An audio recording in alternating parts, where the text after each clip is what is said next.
Hello everyone and welcome to a live stream. So today I decided to have a look at Claude, and what AI is actually able to do. So this weekend I played around with Claude Code and I had some interesting results with my project. So today I decided to create a trading bot using AI, and this is something I've never done before. And so what I've decided to do today is I'm going to create a market making strategy on USDC versus USD. So what you see here is the chart of USDC against USD. And so what we're going to do here is, because USDC is pegged one-to-one against USD, we know that the fair value of this pair is 1.0. So what we can do is we can construct a spread around 1.0. So for example, we can buy USDC at 0.9995 and we can sell USDC at 1.005, for example. So this is a very simple market making strategy where we are just going to buy and sell around this level, and it is like almost risk-free. Of course, there are some risks associated with USDC, but what we can see here on Revolut is that the price on USDC against USD oscillates around this level, right? So here we can clearly see that we could, for example, also buy like at this level and sell at this level, and this would create a very nice profit. And so some of you guys may ask, what are commissions, right? Because in trading, usually there are commissions associated with trading, and on the Revolut exchange right now, the fees for maker orders is 0. So if we add limit orders and add liquidity to the order book, we pay 0 fees, and so therefore we don't pay any commission, so we can easily do the spread. And here we have a first comment. I don't think you'll ever get filled given your queue position will always be back from top of book. Well, that's a valid thing to think, because most of the time markets are super competitive, but we can clearly see based on last trades that the price does oscillate up and down, and that we can actually get a fill around that level. So let me just try to write the code and write a training bot, and we will see, right? We will see, but clearly based on the pricing here, the market looks like very inefficient, and I believe that we can actually quote a spread around this price. So again, you can see here, right? So the highs and lows of these candles, of these 1 hour candles, they are not that tight, right? We can quote a bid price at 9990, and most likely we would have been filled here if we quote a tighter spread around, let's say, 9995. All these candles that actually, this is where the trades took place. We would have actually been able to get filled at this price, right? And so if we also for example, add a spread here, these candles highs show that we most likely would have also been filled. But again, if there are a lot of market makers who try to do the same strategy, things will become competitive, and maybe, right, the market will become more efficient, but we don't know until we just try. And a funny thing is, I taught my wife how to trade like 2 months ago, and I told her, hey, you have some money on Revolut, right? So why don't you just create a Revolut exchange account?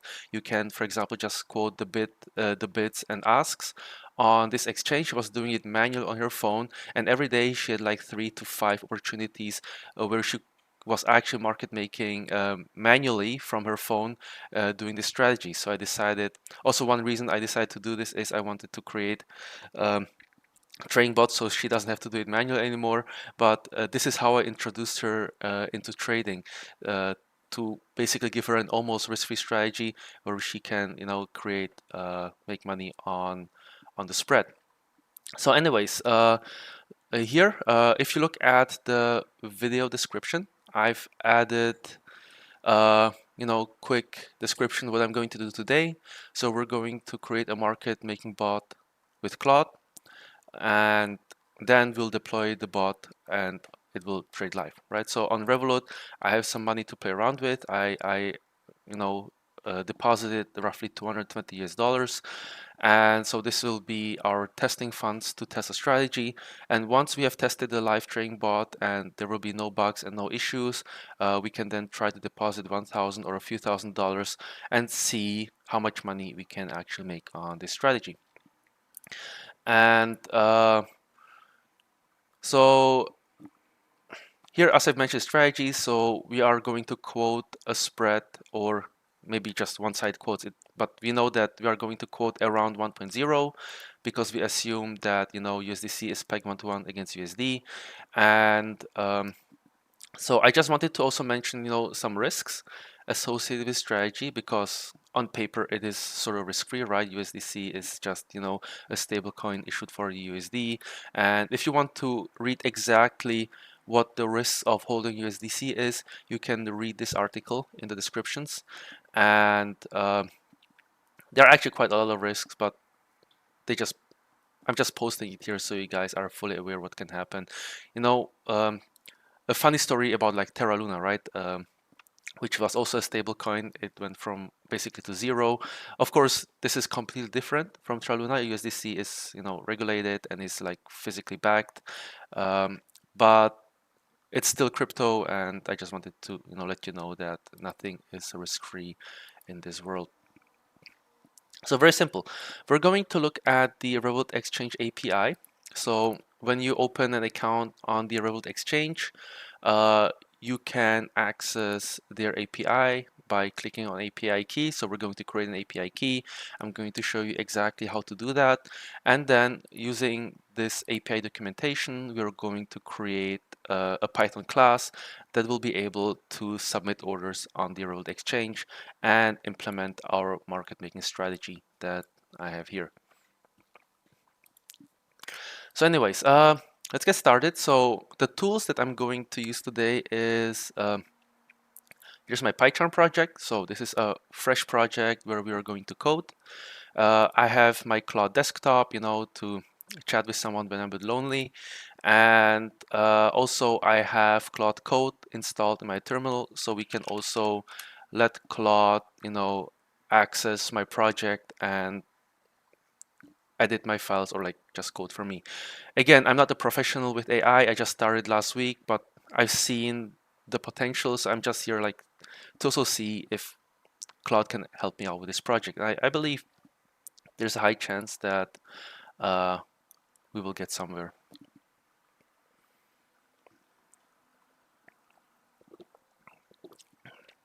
Do you have computer science degree, data analysis, something or something like that? What made you start algo trading? No, I like 8 years ago I was studying in a technical university in Munich, but then I dropped out. I started trading. Then I found a job at a prop trading company as a customer support. Then so I learned everything during my job, where I then moved to the risk management department, and there I learned all the necessary skills, such as data analysis and the assessment of trading risk, which also made me dive deeper into algorithmic trading. So now I don't work anymore. I just have my own trading company, and I'm just on my own now.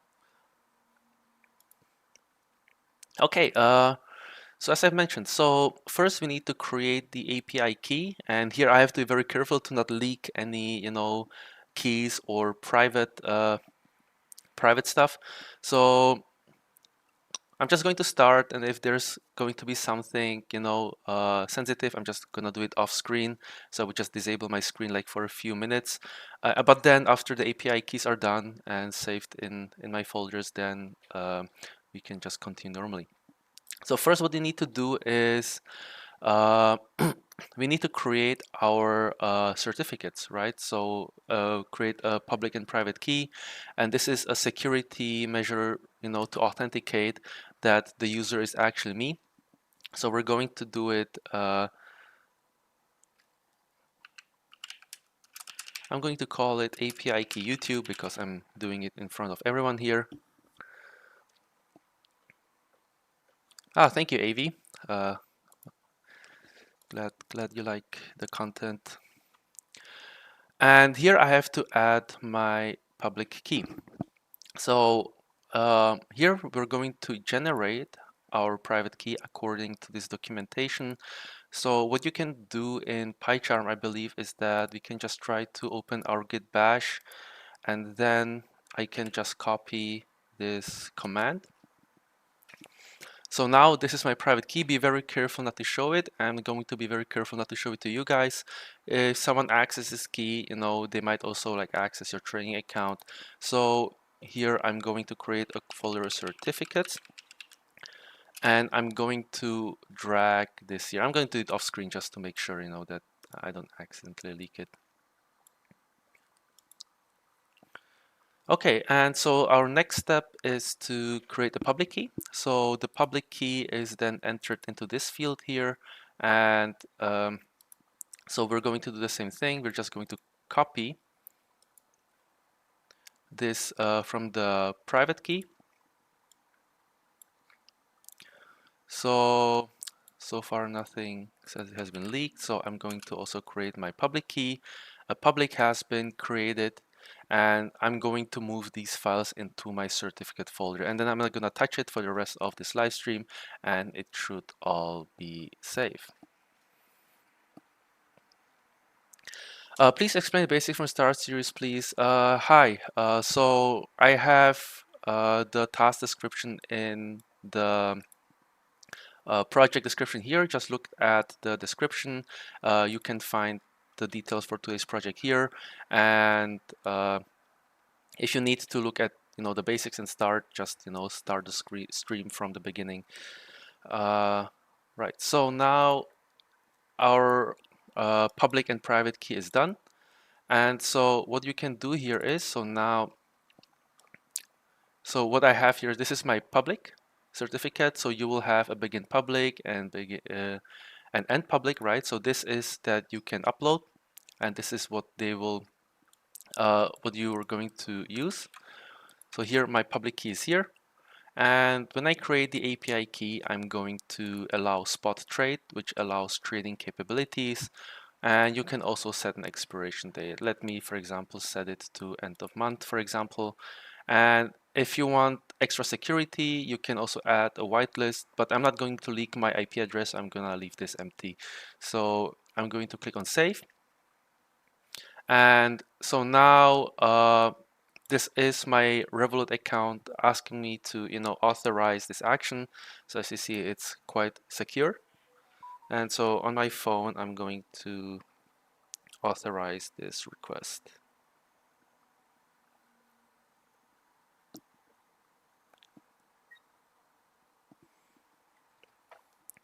Okay, so now it's been authorized, so I can use this API key, and this I can then use, to send my API requests, and my trading bot will work with this. So I can copy this, okay.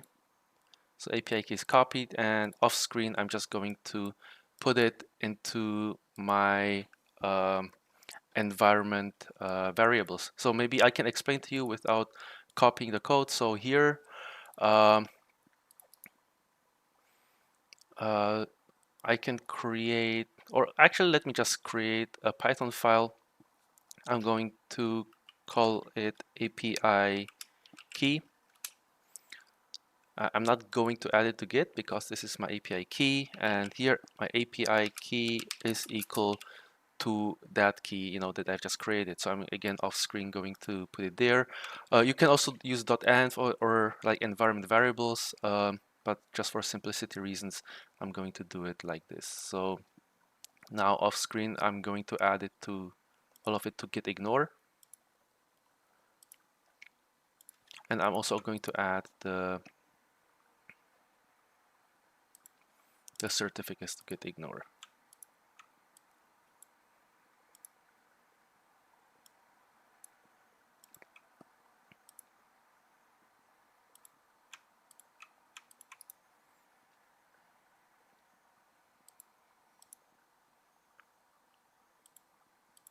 Okay.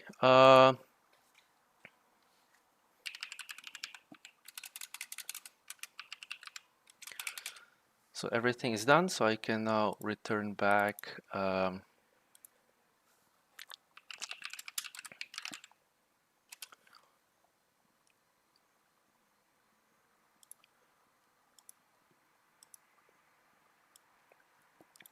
So here I'm returning to my IDE. So all the sensitive stuff has been stored, and now we can just start coding without any issues. So here in certificates, I've added the API key that I've copied, and you also find the certificates here. So I can just close this, and I'm just going to access this from my scripts here. So now the API key has been created. So what we can do now is we can actually try to implement uh, the Revolut API docs and test some endpoints, right? And so this is the moment where I will start using Claude, and I don't know like what the output will be, but I will tell Claude go through this API documentation, create a Revolut client in Python for me, and then we will access various endpoints such as the balance on my account, right? So you can check how much money is on my account, or what crypto assets I'm holding right now, and also like market data, and then we can also place orders and look at trades and so on. So we'll try to implement all of these endpoints into a Python class using Claude. So first, let's create a new folder, and I'm going to call this folder Revolut Client. And in Revolut Client, I'm going to create init.py, and in init.py, we're going to create our Revolut Client class. So this class will then have access to all these endpoints so we can start trading. So I'm going to call this class Revolut Client.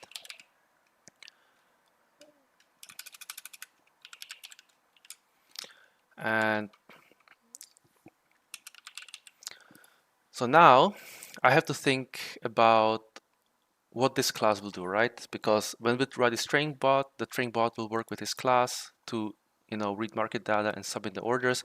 So before we start using AI, we need to think about like what we exactly want. And I think the best approach would be to first create like a skeleton for our class and defining what the class should do, and then Claude will take care of the rest, to do the API authentication, to do all the requests in the background.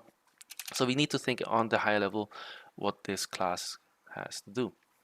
So I think like with any trading strategy, we need to create like a method like get uh, balances. So get balances will be a method. If we look at the endpoint here, I think there's an endpoint get balances. And so this endpoint will return all our balances, so all our fiat currencies and crypto assets that we own right now. Why Revolut? What are you using it for? So when I started some market making projects, I was looking for exchanges that have zero fees. And so Revolut, because they're recently launched their own exchange, they offer zero maker fees, and therefore we can actually run market making strategies for zero fees, right? And these conditions usually are only available to institutional traders with large capital. But the strategy that I'm going to do here will also like be viable for retail traders, right? So even if you have like a few hundred or $1,000, you can still run this strategy and you don't pay any fee on Revolut. And so I also think like it's good like for education, right? Because once you get comfortable with the Revolut exchange, you can apply the methodology to any other exchange if your strategy is viable on other exchanges. But because a lot of my viewers have never done like market making or arbitrage trading before, I think it's like a good starting point where even like someone with a few $100s can actually try coding this strategy.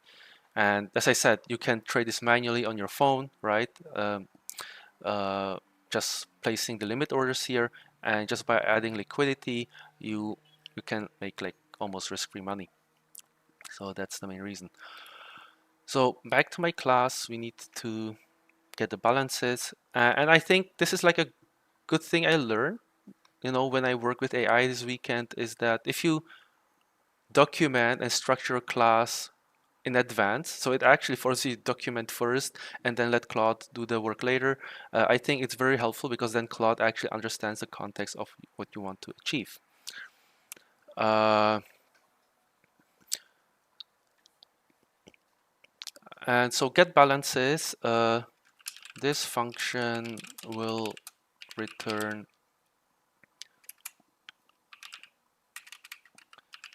current balances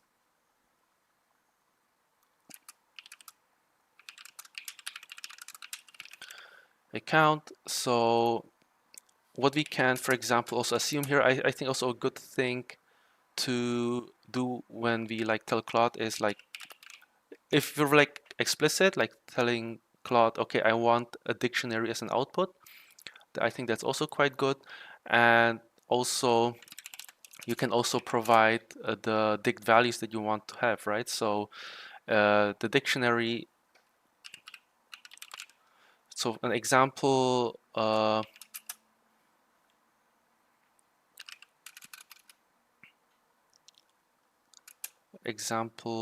output. So for example, we can output, let's say, USD, which is 10,000, right?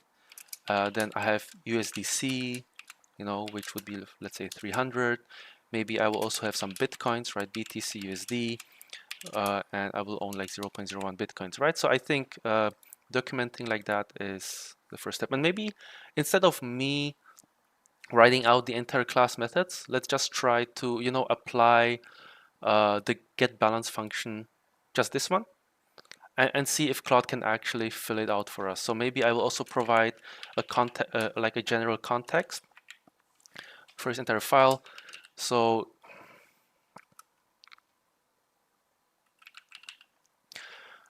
how to explain? Revolut has no fees. Yeah, for maker orders, Revolut. Okay, sorry. Let's answer some comments. Please make a video on cross-market arbitrage. Yes, it's in queue. I have something on that topic coming soon. I don't know that Revolut had an exchange. Okay, that's it.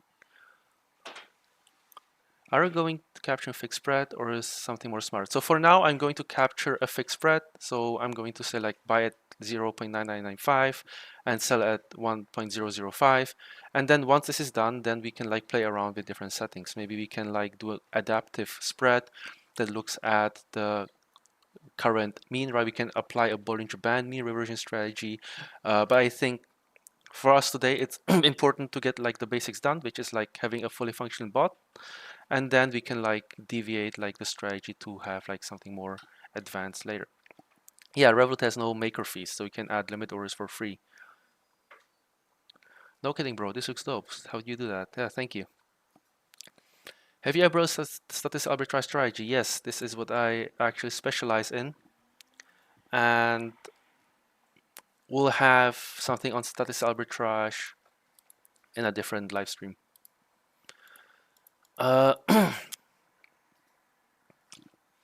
Okay, let me finish documenting this class.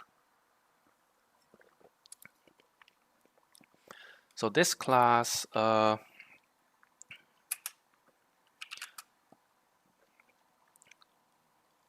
is a wrapper for Revolut Exchange API. You can find the documentation to the API on this link.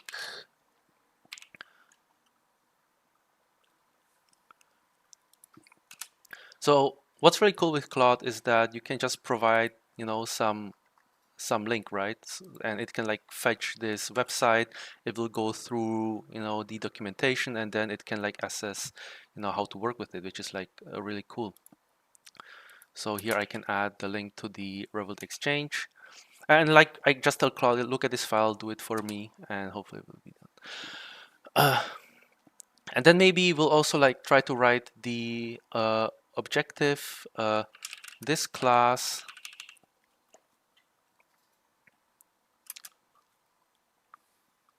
Let me also say Revolut client. This class will be used to create an automated trading strategy.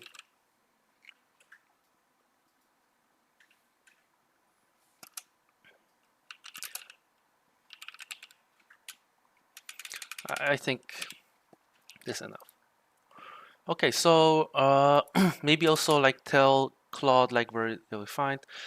You can find the private key in the private key and API key in the folder certificates. And maybe I can also write a restriction. Please do not print any of the keys to not leak them. This is just, for YouTube.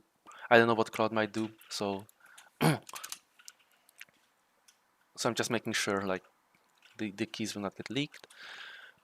And so yeah, I think maybe this is good enough. So here, this is my Claude terminal, right? So this is Claude Code installed in my terminal. Okay, let's answer more questions. What are required skills to learn this? I know Python and do forex trading. Is it possible for me to do this? If yes, where to start? So I realized lately that a lot of things you can actually learn. How would I say this? Like statistical arbitrage or pair trading or market making is something that has been working for many, many years, right? And like you will find a lot of documents online, and it's not actually difficult to understand concept, right? Market making, you just have a fair price, and then you quote a spread around this fair price, and then in pair trading strategies or statistical arbitrage, you just look at the relative value of two assets. The difficult part is the implementation, right, in code. And I think that recently with AI, like I'm in shock myself, right? I've like studied years to get to the point where I am, but now working with AI, I realized that all of the years could have been like uh, cut very short. Like I can now like develop much faster uh, in some areas. So if you have like a good fundamental understanding of the strategy and trading and how the financial markets work, I think you can easily execute those, ideas using AI. And this is like what I'm trying to show you guys, right? So we're going through a process of me giving you a strategy, right? You see that in the description here. And then somehow we have to prompt Claude to somehow, implement strategy into a real working algorithm. And I think let's try the prompt now. Did you manage to fix the bug on gold arbitrage where results like looking? Yeah, I managed to fix this, fix the bug. It's actually running right now. I've had a bit of a rough results, so it's been trading break even for the past 2 days, and I'm planning to do a different live stream on the gold arbitrage, maybe by the end of the week. So it's still trading, and I'll keep you up to date.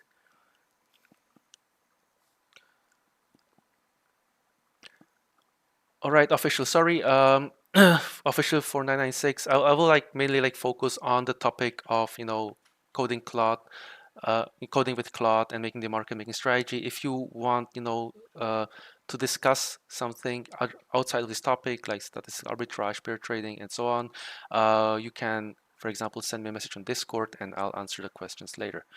What computer specs do you have, and what's needed for this type of work? So I have a very normal gaming PC. I don't know, like I have 32 gigabytes RAM, and I really don't know. I've been playing League of Legends on this for 3 years, and I think that's all that's required to actually code with this.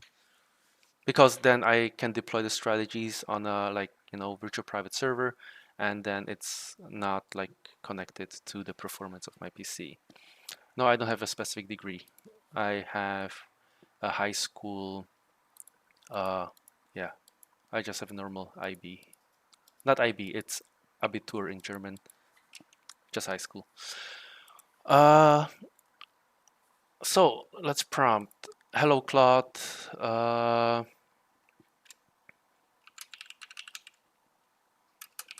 Please implement the get balance endpoint from Revolut in Revolut client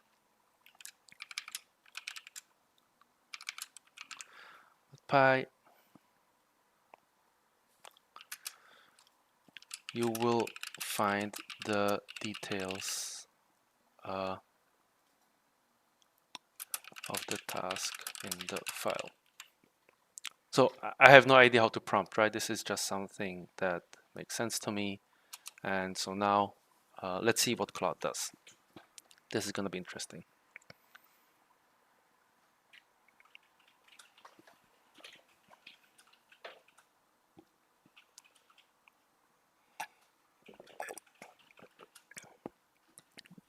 I mean, in theory, I could just vibe code it, which means I just let Claude do it without reviewing the code.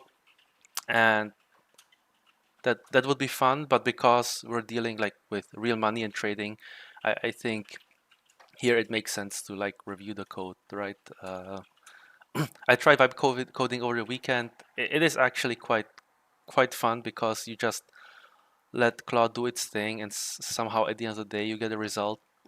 But when it comes to real money, I would be a bit anxious not reviewing the code. How you start making trading bots? I just learned to code and I started coding them in MT5, and then I just went to interactive brokers and then to Hyperliquid and then Revolut Exchange and tried to make bots there. Okay, let's see.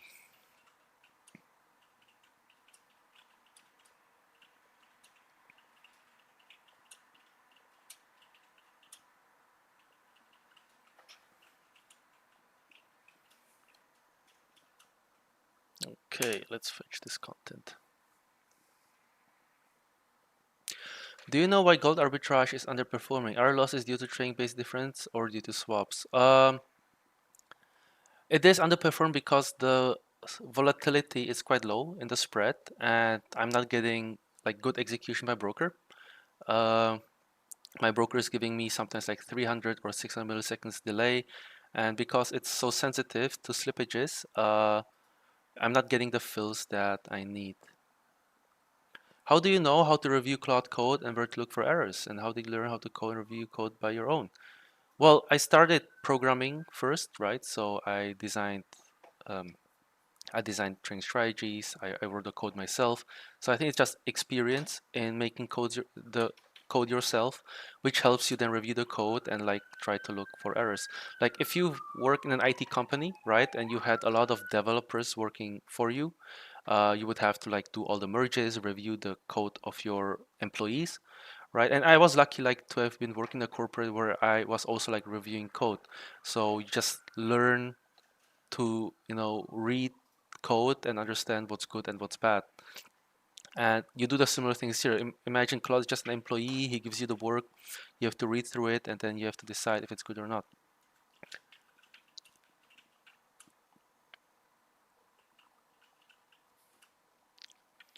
Don't ask again for developer Revolut.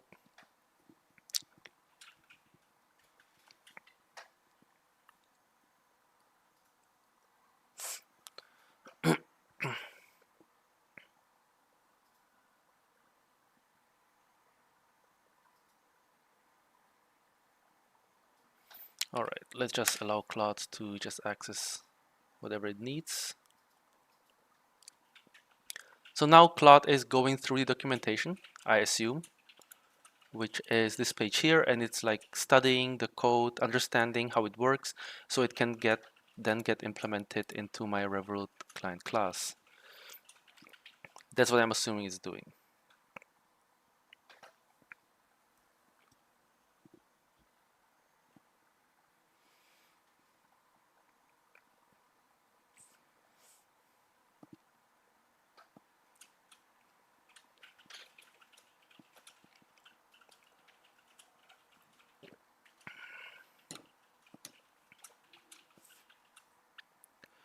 Okay.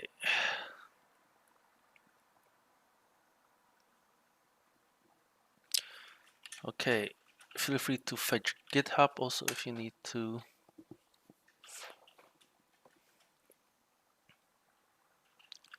You think IntelliSense in VS Code, for example, is something bad for someone who's trying to learn code from the beginning, or the most important thing is the reasoning and not the exact syntax? I've never worked with IntelliSense or VS Code. I think there are like two parts in coding. One is like knowing the syntax or how things work, and the second thing is understanding, like structuring the code in a sense where you know what it's doing. I think it's important to always have an overview of what your code is doing. You don't want to run into the point where AI is just doing stuff and you don't know what the AI is doing. So as long as you keep track of all your files and know what it's doing and can review the code, I think that's the best approach. But it's difficult to say from the perspective of someone who just started learning to code, right? Because now it's like so easy to just have some function code without really understanding it, and uh,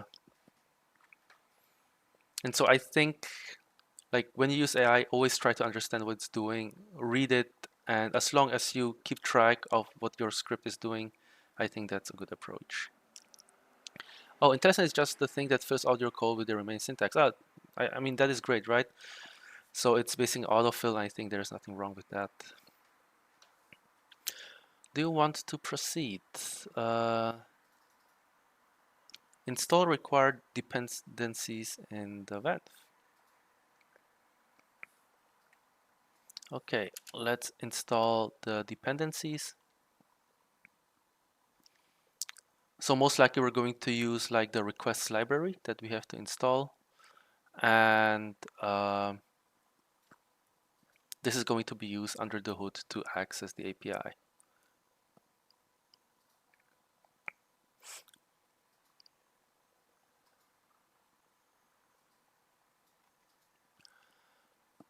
Okay, so now what you see here is that Claude created some code for me, which implements the Revolut Exchange API, and I mean we can like go through it. So what it's doing like on the high level is when we so here we have the base URL, so we're connecting to Revolut Exchange, and here we have the file path to our certificates, right? Nothing complicated here. Here we have some cryptography libraries, to do some cryptography magic, and me myself, I don't know how it works, right? But just for now, it's important to know what it's like doing and not how it works. So here, when we instantiate the Revolut client class, we are then using our API keys and private keys. Somehow we're encoding it and signing it. And then when we send a message, right, an API request, we send a signed message to Revolut telling them, hey, I want to use this endpoint, like give me balances or open a trade, whatever. And we are signing that request using our private key. So here we have the sign method, then we have the request method, which is sending the request. And here we have the get balances that we create ourselves. And here get balances is sending the request to this URL, and hopefully it will return what we need. So let me just accept the changes, and hopefully we'll get something that will work.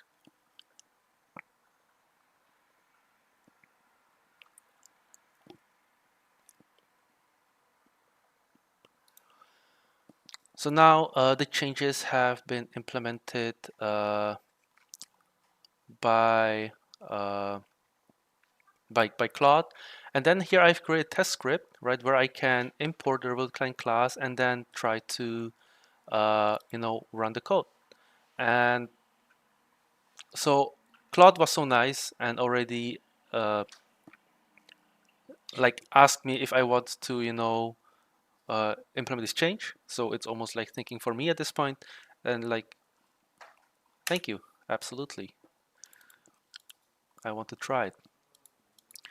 So I'm just going to just add this under if name equals main block, so it just runs in this block here, and let me run the test script.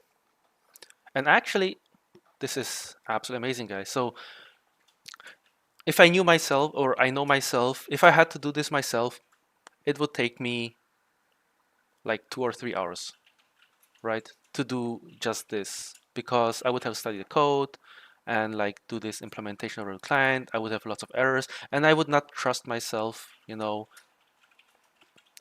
like do it the way Claude did, right?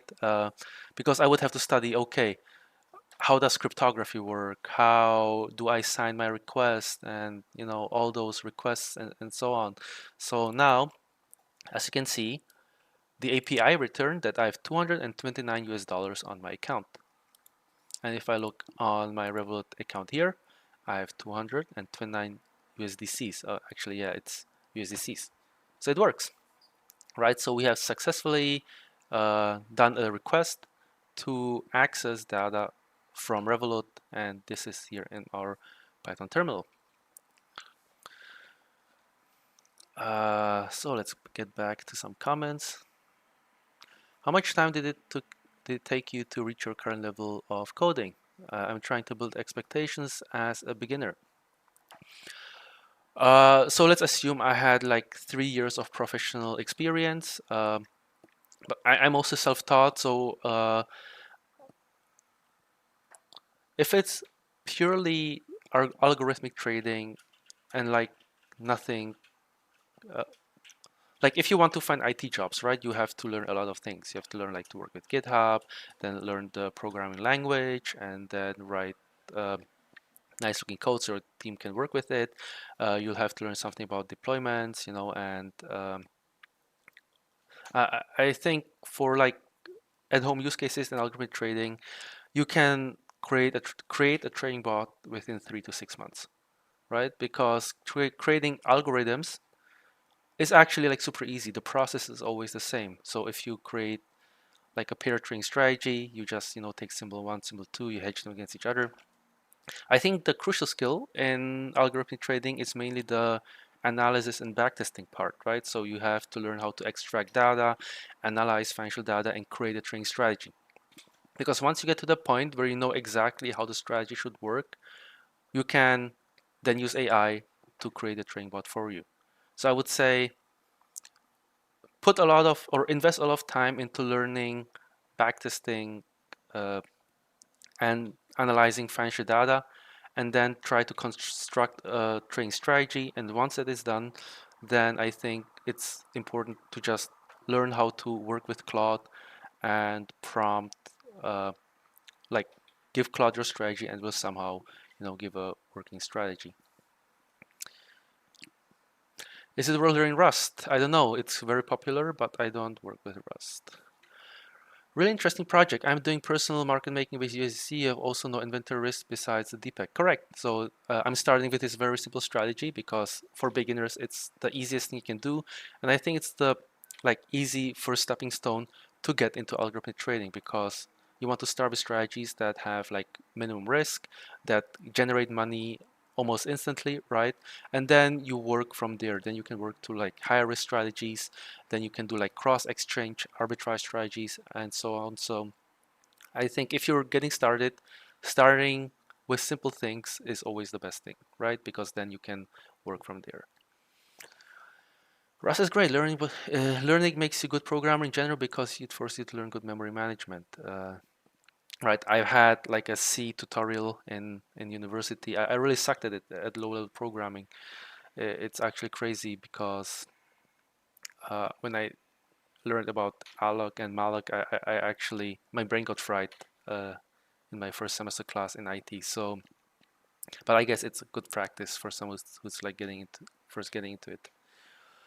Do you think the gold arbitrage trade is still viable? What gives you confidence in that? Apologies. No problem. The gold arbitrage is viable, especially when gold is volatile, because then I see that the basis is very volatile. So I think it requires higher volatility on gold, and right now volatility in gold is quite low. I assumed it would make money last week, more than I expect, like more than we have like the results right now. And I think it's because mainly in the backtest, the data was telling me, okay, it is viable. But in live trading, when I executed trades, the execution was not as I hoped for. And it's either because, for example, the IC markets data is not good enough, or the execution is not good enough, right? So maybe I should try different brokers, or yeah, somehow try to optimize the latency, or just wait for better market conditions, right? Sometimes you can't force a strategy to work. So I was thinking, okay, maybe I can like try to allocate some funds again back to Hyperliquid, because I believe there I have like some more low risk strategies that I can deploy. Have you looked into Polymarket bots? Yeah, I've looked into Polymarket, and this is like one of the projects I would like to look into the future. Maybe next month or in 2 months. So right now my main projects right now is like, this is just a fun project. It's like a uh, one stream or two streams that I'm going to share this project with you and make this market making bot.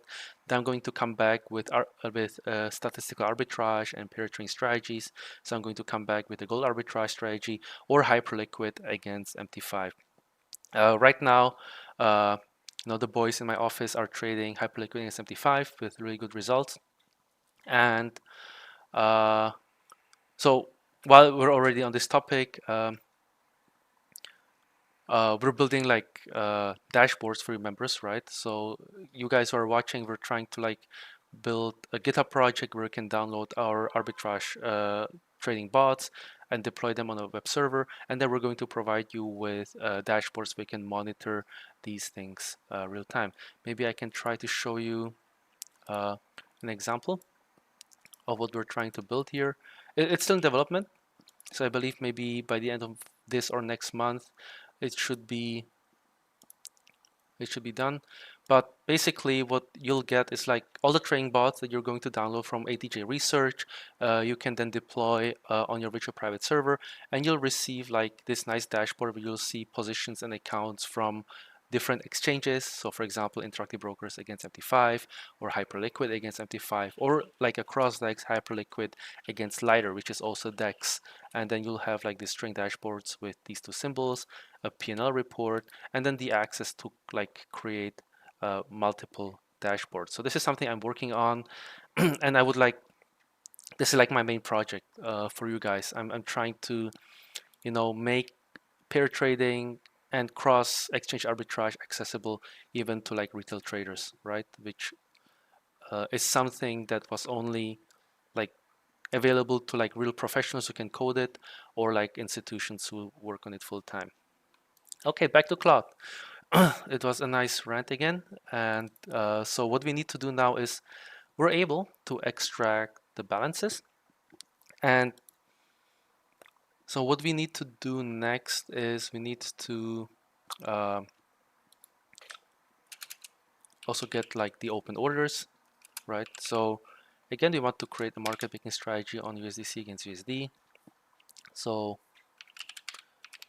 in order to do that, we need to get open orders. Again, I want the output to be a dictionary. And let's tell Claude what to do with it. Actually, it's pretty straightforward.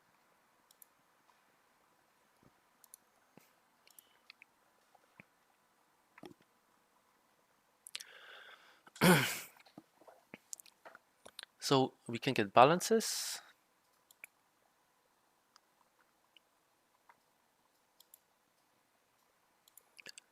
Then we have the trades and the order book, which we don't need actually because we are just going to create a static spread around 1, so we don't actually need live market data.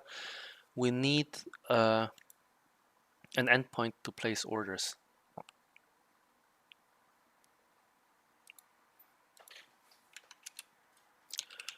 Define place order.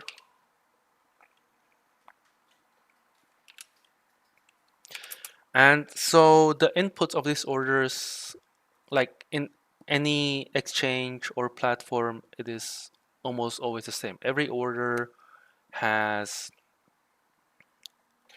you need to provide the symbol, right? You need to provide the order type. So if it's a limit, market, or cancel order or amend order, right? So you need to provide the order type. You need to provide the time in force, like fill or kill, immediate or cancel, or liquidity adding order. What else do you need these orders? You need to provide a volume, if applicable, right? You need to tell the exchange how much you want to buy or sell. And actually, if we go to place order, instead of me using my head, you can actually see the required parameters here. So here we see that the client order ID is required. So this is the unique identifier. We can tell Claude to create this client order ID for us, and will save it for us. We need a symbol, we need the site, and then the configuration. It doesn't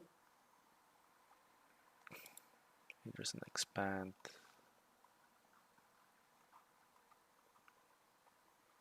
Oh, and the order configuration has the remaining data for the order, like size, which price, and so on.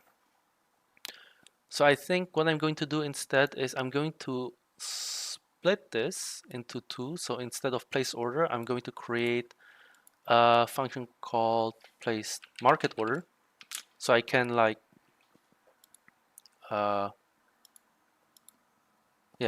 separate this into the individual order types. For me, I like to split it because then in my head I know if I'm we call the function place market order, I know it's a market order. Same for limit and amend. So this function will place a market order. And guys, the funny thing about coding like this, right, is I'm so lazy to document my code. And now I need to document my code for Claude to understand what it is supposed to do. So it's actually a profit for me, right? It's a win because Claude does it for me. So here, place a limit order. So this function will place a limit order on the Revolut account. We'll also need to, or instead of place, I like to use the word send. I'm more used to saying send. And then what we can do is we can create amend. So this function will amend an order, and then we can also create a function to do cancel, right? And the inputs for amending and limits might be a bit different, so let me just check this on the in the documentation. And yeah, finishing our Revolut client class. And so the thing is, again, when we code something, we have to think about the design, the structure, and how would we code it ourselves, right? And then we have to tell Claude to do it how we want. And in my opinion, should I adapt the inputs based on the API documentation, or should I define the inputs myself and Claude will then manage the inputs on the back end? I think it's better if we decide ourselves how we want to input like the market orders, right? So we'll decide ourselves, okay, we send symbol, order type, volume, time, and force. That's all you need for a market order, right? Maybe some client ID or a comment if they allow to. And so let's just try to, pardon. Let's just try to, provide the inputs ourselves. So in market orders, we don't need to provide a symbol. So side means buy or sell, volume, and time and force. Okay. So what I'm going to do now is I'm going to provide again examples how the inputs should be structured. So example input. So symbol is, let's say, USDC slash USD. Hopefully that's how they have it there. Then the side, um, let me just, it's buy or sell, right? So we're going to, then the volume is going to be like, it's going to be a float, right? So here actually I can also like document that this is supposed to be a string, right? This is also supposed to be a string. Volume is going to be a float, and time in force is going to be sorry, 1.0, because we're gonna 1.0, and then the time in force is going to be fill or kill, IOC. Yeah, so this is an example. Maybe I'm over documenting, right? Maybe Claude would already finish it for us, but I think it's like a good practice to actually write it down, because the more explicit we are, the safer I think it is. Plus, we're going to save so much more time anyways by letting Claude do it for us, and we'll have a well-documented thing.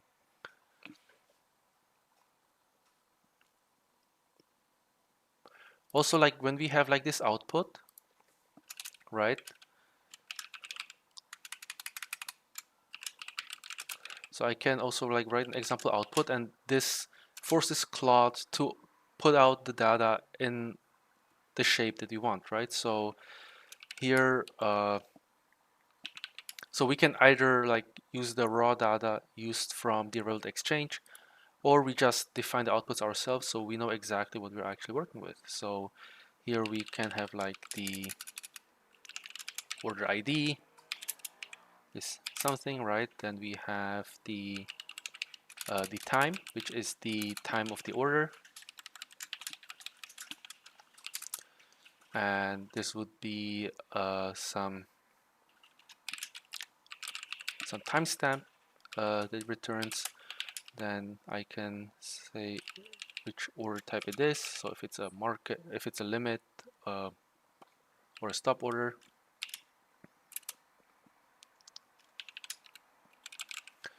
Then we have the side, right? So side would be like buy, and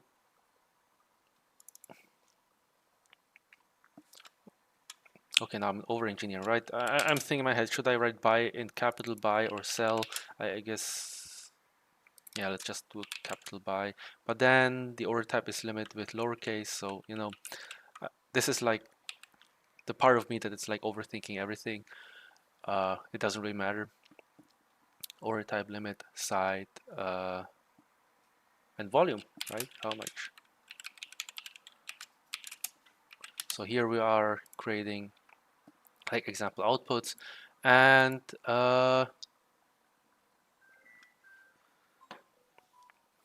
so we can do the rest. So I'm just curious. Yeah, hardest part is naming stuff. That's correct. Then you spend half an hour renaming things and then changing back to what it was before.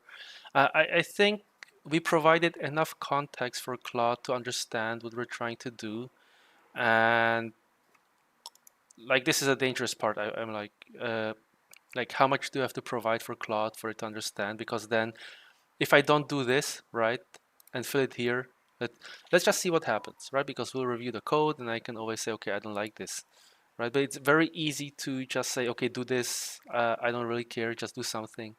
But uh, so here, let's go to Claude, and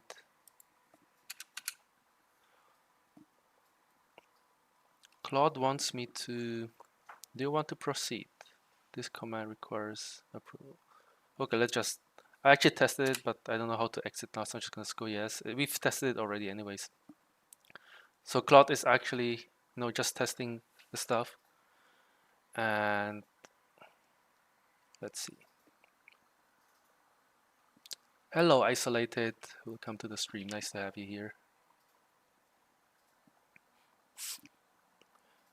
All right, so now I'm gonna tell Claude to, I'm just actually going to finish, at least provide the,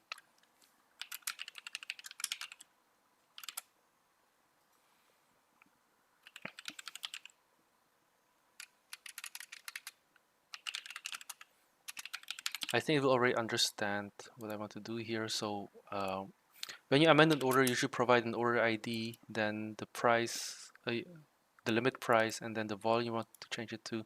And then when you cancel an order, you just usually want to provide the order ID. And then after you're done, you actually want to output a dictionary with the order result. So I'm just going to, write a dict here, dictionary, and I think I've provided enough context. So in Revolut client,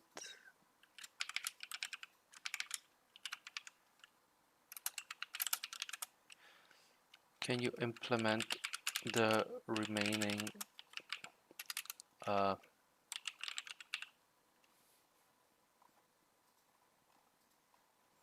methods? Should you ask like AI, like please, I feel like I'm talking to a human, right? Usually I should just say commands, but let's just write a question. It's like the mystery, right? I never know, how to ask, but let's just try to be polite, guys. I think when we're polite, maybe the AI will like us more, so who knows?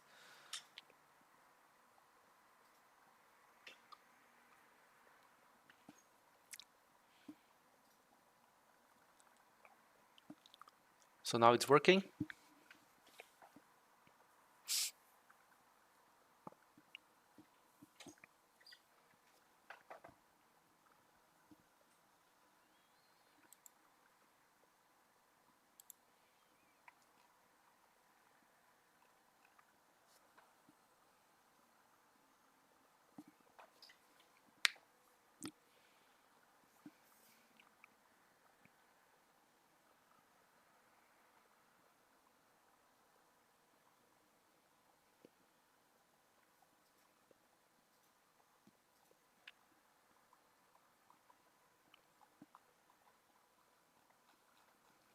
Right, so it's doing stuff, and what we can try now is we can try to test these endpoints. So I'm going to write a simple script that will send a limit order to the exchange, and then I'm going to test get open orders to see, if the order is visible. And then we have all the endpoints we need to actually create our market making strategy. So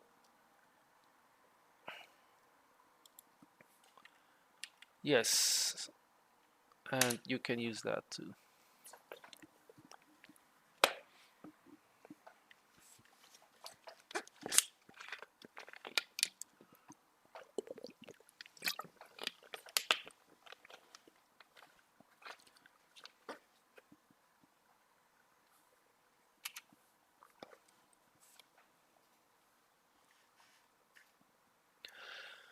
Okay.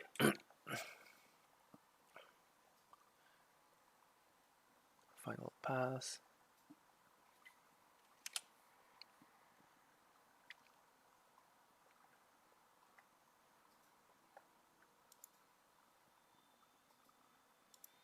So here's like, again, the endpoints.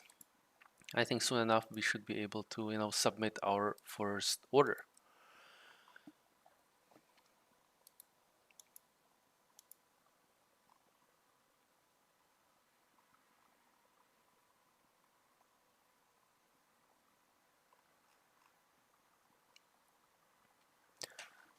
So I guess a lot of the things that Claude is doing is just asking permission if I can like check this content and check this content and check this content, and it's fetching the data, and then it's trying to, come up with a solution. And maybe I should check what this actually is, because here this is some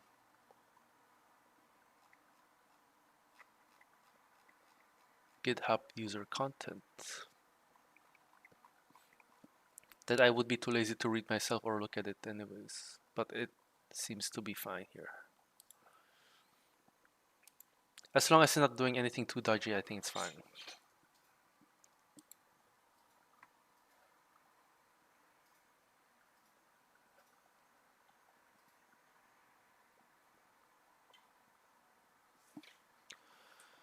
Okay, now we've been like thinking for 3 minutes. So Claude is taking its time, but probably that's a good thing. It means that it's working. I have enough to implement one signature ambiguity. So limit order has no price parameter. Limit orders need a price. I'm going to change that signature. Oh, thank you, Claude. Okay. Let's make the edit, and let's hope that Claude does everything I need.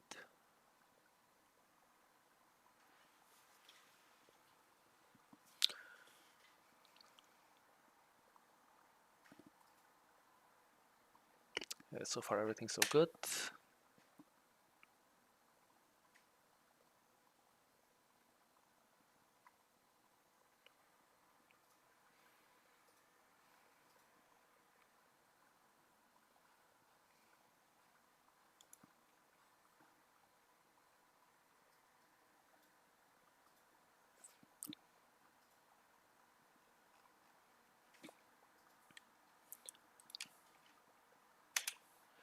That's also fine.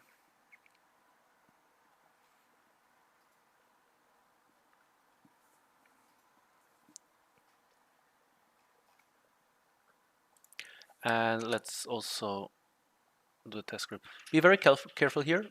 So I could have just said yes, and it could like open a trade for me. I think it wouldn't, right? But now that we're like doing the algorithmic trading, and now Claude actually has the ability to open a trade for us, right? If you allow it to execute scripts. So this is the moment I would be quite careful, and like right now I don't really care because I only put like $200 right into this account. But this is maybe something that to be like aware of. So let's run the test scripts to verify the methods that they work.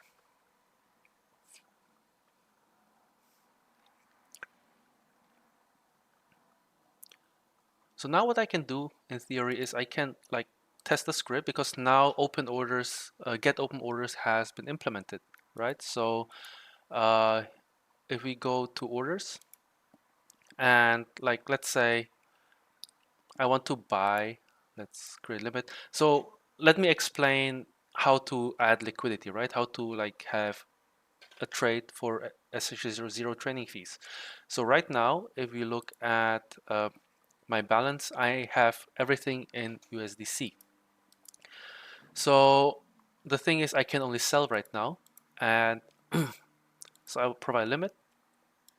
And here in execution, you add post only. So we're only adding trades to the order book, and so therefore our trading fee for this order will be 0.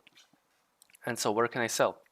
Well, in theory, I can sell at 1.001, right? This is the top of book, or I can sell 1.00, and I'll actually be top of book. So I'll have quite a high chance to get filled. A funny thing about algos on Revolut, and like maybe I can try to demonstrate, is that let me zoom a bit in, right? So right now the best ask price is 1.001. So if I put it to 00, right, and let's say I want to sell all of my USDC at the price, well, let's not sell everything. Let's just sell like 100, right? So because my limit price is 1.0, selling 100 USDC will make me 100 US dollars. And because trading fee is 0, it's like a free exchange of USDC to USD. So by the way, guys, so if you guys have USDC and trade crypto, right, and you want to exchange it to USD, this is like the cheapest way to get it done, right? Because exchanges, they will charge you like 0.2% or 0.02%. Here it's 0. So this is a way like to optimize like trading. And so now I can add sell, and you see that here by order has been added to the order book, right? So now anyone on the Revolut exchange can buy USDC for this price that I said here, right? So I have the counterparty, and I think it's very important to like think that way, right? It's very important to like understand how the market works, is that I am the market maker here, I am adding liquidity, and other participants who are like also on this Revolut exchange can, you know, can be matched with this order, and then I will get filled. So in theory, if you guys open a Revolut exchange account and submit a buy order, you would actually be selling USD to me, and I would give you USDC, basically. And like now the question is, what is the liquidity on the Revolut exchange? It's not that great because it's a new exchange, they just started, and that's the reason why the maker fee is 0, right? Because they want to incentivize good liquidity, tight spreads in the exchange, so they attract a lot of customers, right? New retail customers. And for people like me or you guys who want to, learn a strategy, this is a great thing that you can try out, because not a lot of times traders have 0 commission, right? So I think learning to keep the trading cost to 0 is a great skill to have, because most of the time when you sign up with brokers, they just charge heavy fees, and it is quite disgusting. So I'm just gonna leave this limit order here, and now what I can do is I can check. So this order is open. I can check if this order is visible in my Python terminal, right? So if balances, open orders. So now I run my test script, and here you see that, okay, right now I still have 229 USDC, and here in open orders, I have an order on USDC USD with a quantity 100, and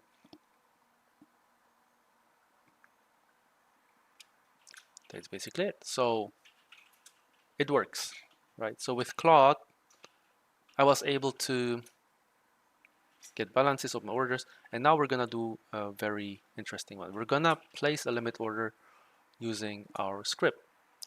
So I'm going to create another like Python file. Let's call it test trade, and all you have to do is we just import our Revolut client. We add it here, and instead of like printing the balances and open orders, let me cancel this order now. Okay, let me cancel this order. So my order has been canceled, and let me create a new order, right? So you will find a new order appearing here.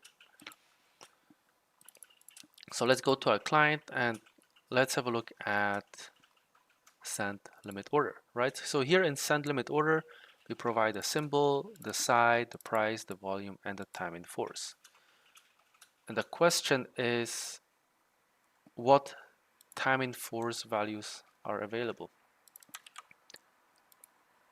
Because I forgot, and we can find it in the documentation, or I can just ask Claude actually.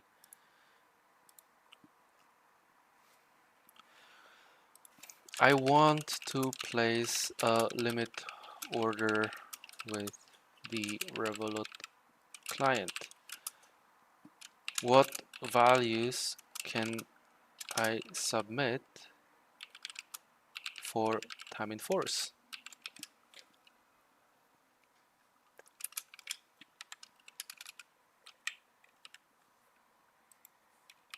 I want to tell it don't open a trade, but I would have to approve it, so it's fine.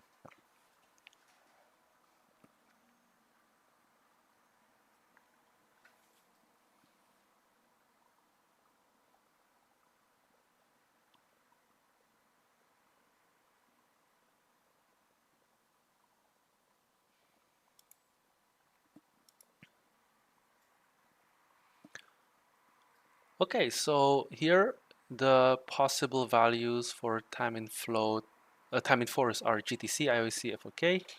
Again, great. Just ask AI and great. How you assume it will work? Well, I can assume. I'm assuming that I can buy USDC at 0.9995 and I can sell it for 1.0005. And I'm assuming that it should happen like maybe once or twice per day based on the historical data. And maybe if the spread that I'm setting is too high, maybe I can buy at 9998 and sell at 1002, right? So this is the core idea of strategy, and there are many ways, to optimize the profits, but the idea is the same. You buy for cheap and you sell for expensive. And as long as you know that the fair price is at zero, at 1, buying below 1 will always have a positive edge, and selling above 1 will always have a positive edge. So you're scalping it. Basically, yes. You can also consider the scalping. How difficult was the process to get a dev account in Revolut X? Actually, it's very fast. All you have to do is sign up at Revolut, right? So for retail, you just get a Revolut account, and then once they approve your Revolut account, usually it takes like 1 day, right, or a few hours. You can then go to exchange.revolut, and then you just go to, API keys, and you can start. And I showed this entire process during this live stream. You know how to set up the API keys and how to create a trading bot, so it should be quite easy actually. Which statistical instruments you are using to bury under code?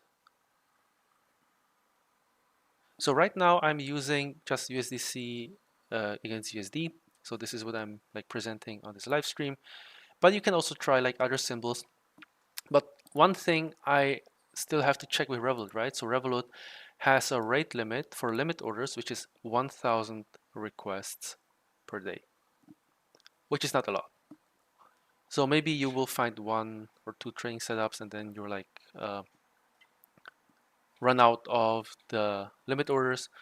So I think I still have to ask Revolut support, how can I increase this limit? Like, do I have to increase my volume, or do I have to be an entity, or do I have to like do 24/7 market making? So I think this is just, good enough for everyday retail. And if you need to increase it and you provide good flow to the exchange, I think there are ways to increase this limit, but I still have to like check with Revolut to increase that.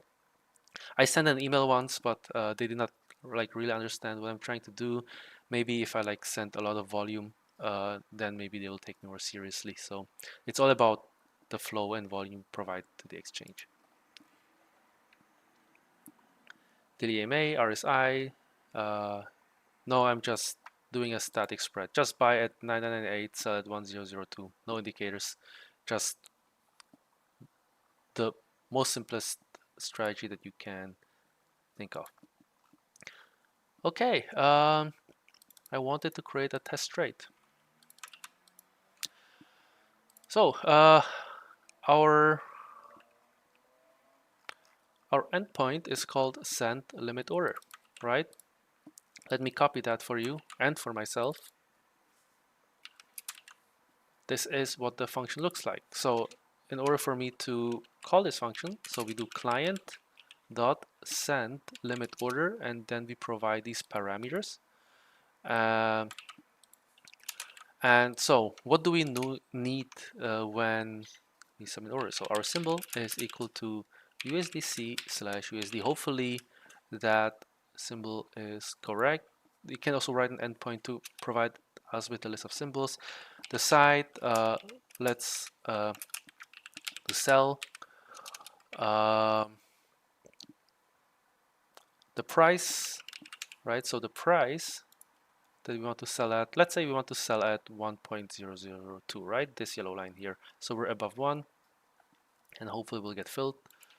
So price is equal to 1.0002. I think it's 3 zeros, yes.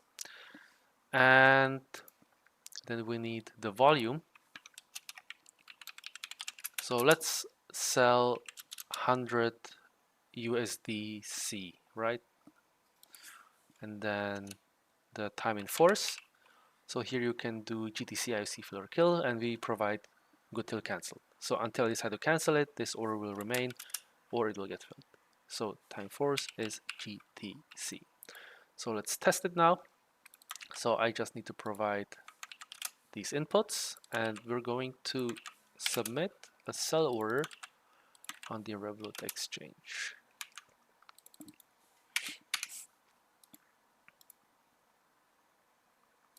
I will then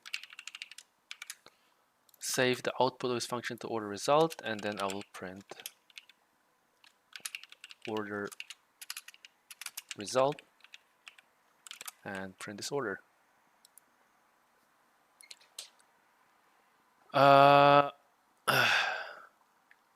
I've been looking at trying to market make stablecoins on Hyperliquid, but there's too much competition. That's not real market making. Well, yeah, on Hyperliquid it's more competitive, so yeah, it's a bit more difficult. Also, the commissions can be quite high if your volumes are high enough. And to answer, this is not real market making. At NA's 19,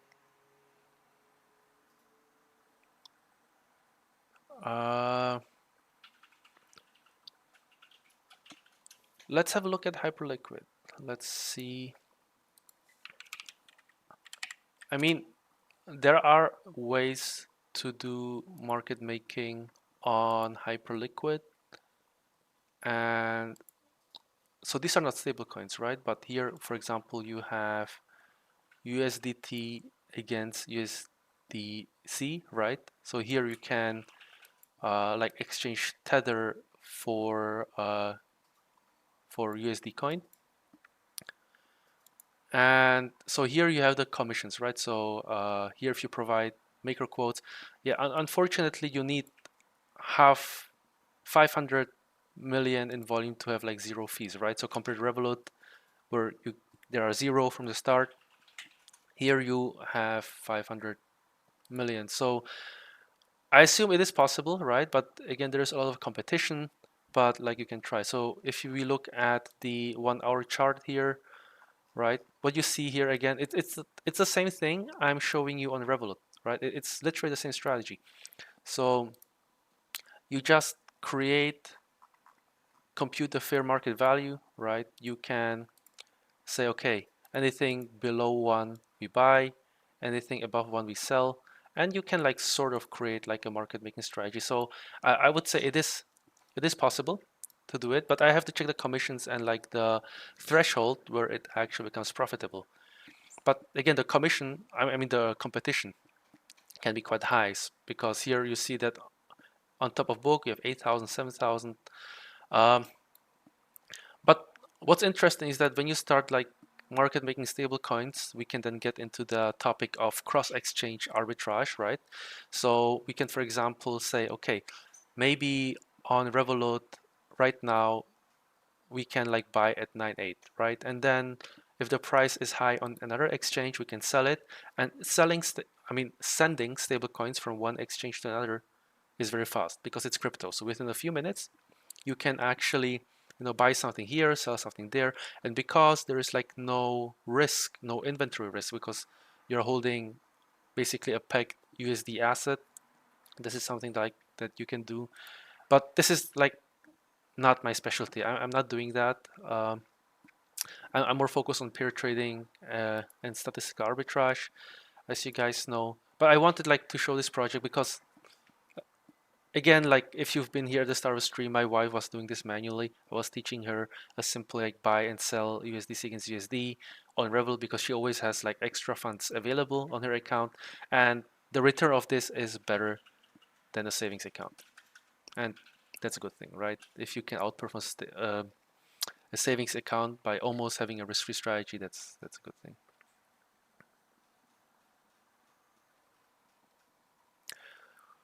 Okay, let me run this. So now what we're having is bad request URL for this. So now this is the time where I just tell Claude I have an error with sending order. I paste this and maybe Claude can help me fix that.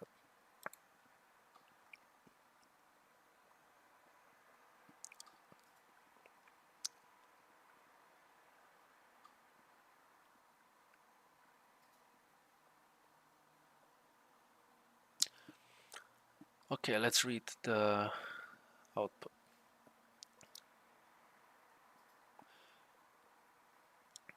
Revolut uses BTCSD symbol format and the API expects lowercase buy sell.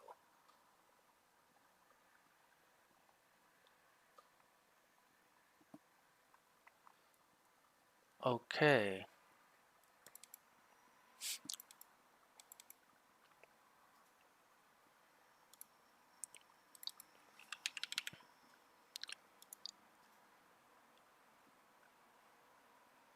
And they use a dash format, so maybe I should use a dash here. Let's try again. And it works. Thank you, Claude. You've been a great help. And as you can see, a limit order has been created. So finally, we send an order to the exchange using Python, using Claude. So we're sort of getting there. And so let me also try to cancel the order, right? So here, how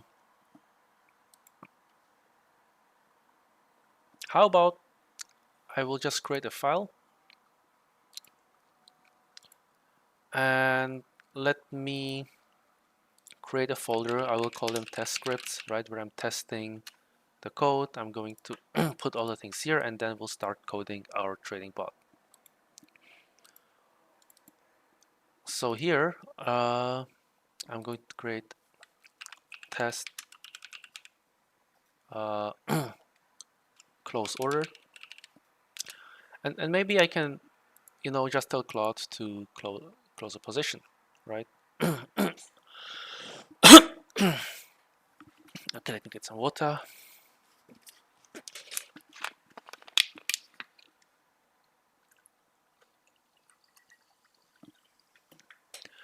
How is XAU and GC swaps are position IC markets doing? Do you think they will ban smallish account 10K when doing it?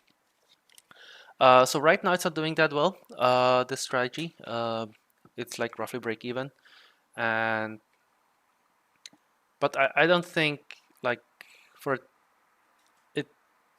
it depends on like the monitoring, right? So if they catch one, they catch all, I think, and I think brokers like IC markets, they are not like really concerned, and also the swap arbitrage between XUSD and GC is actually not an exploit, right?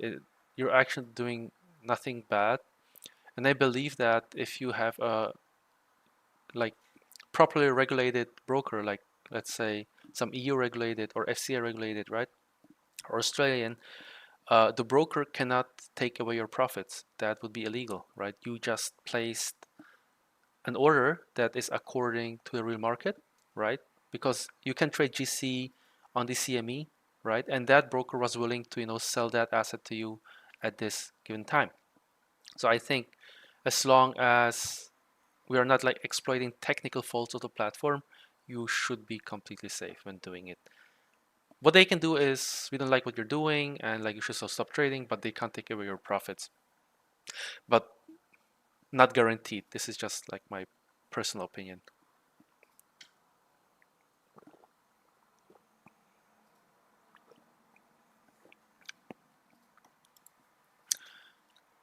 All right, let's also update this. But we've already fixed that. Okay, I don't need to rerun this because I've already started. And so now in test close order dot py, create a script that will close all open orders.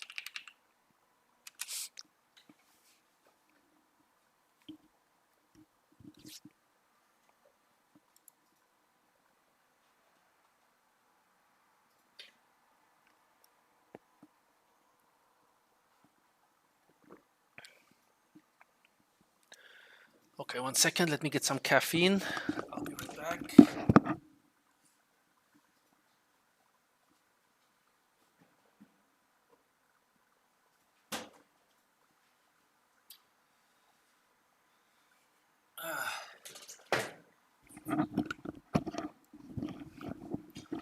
So, not sponsored, but this is my go-to drink for productivity. Not too much sugar, enough caffeine, and it helps me get through the day.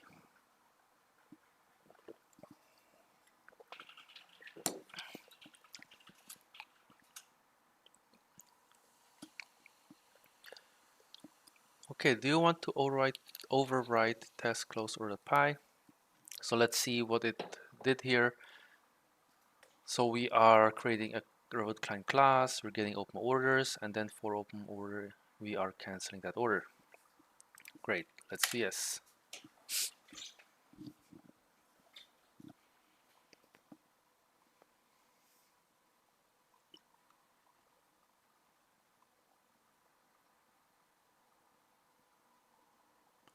Okay, so this is done. So right now we have an open order. See here, USDC sell is open right now. Let me just, actually I can now delete these lines. And so now we can clearly see that we have a sell limit at this level, right? And so now when we run this, the order should close and limit order has been canceled. So now we are getting to the final part of our project, which is creating the training bot, right, that will place limit orders above and below. And so now what I'm going to do is I'm going to check if all endpoints are available. So like with any trading strategy or like maybe market making strategy or whatever, we need to check our inventory, right, or get balances. We need to see if we can buy or sell USD or USDC. So if USDC is available, quote the ask price, and if USD is available, quote the bid price. And we need to check if we have open orders already. And we won't need market order because we're just adding liquidity, so we're quoting only the limit price. We're sending limit order, and we won't need to amend orders for now because we are just using a static spread. But if we want like to have a dynamic, spread or adapt to the market, right, we can amend the orders, which I can then show you maybe in some other video. Or like we would, for example, if you want to do market making on Bitcoin, right, you can also like check on Revolut. Like BTC USDC is like the spread here is like quite not too high, but you see it's 76,559, 775. So there is roughly a spread of $14 or $15 on BTC USDC. So you can like try to get some aggregate data feed for Bitcoin, compute a fair value, and then quote the spread around this. And here you have to constantly update the bid and ask prices because the value or price of Bitcoin changes over time, right? So we just have to compute this like fair value and then quote a spread around it. And this is where like amend order will be like useful. And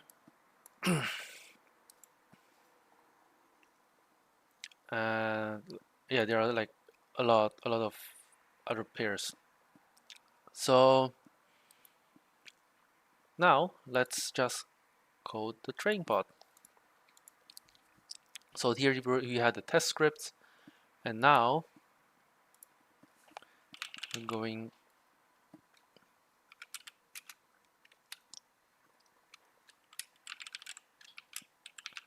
So we're going to create our market making bot. And again, let's think about what the bot should do, right? We have to like create the rules that we have specified here.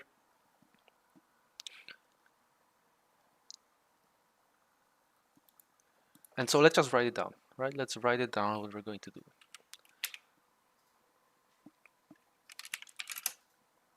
So number one thing we want to do is, before we, let's write a general description for Claude to understand.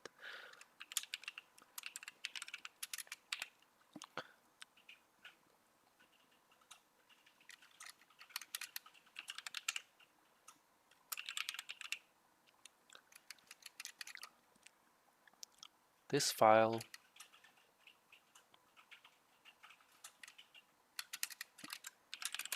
in this file you will find the Python code that is a market making bot on USDC/USD that trades on the Revolut exchange.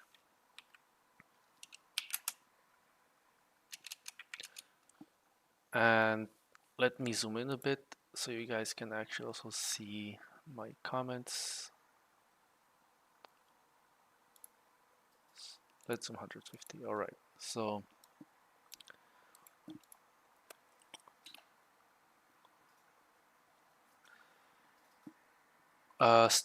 let's call it strategy rules.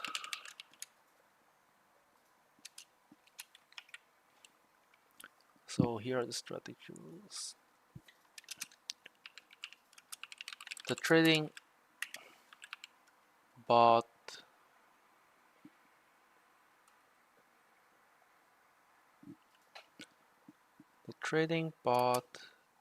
places a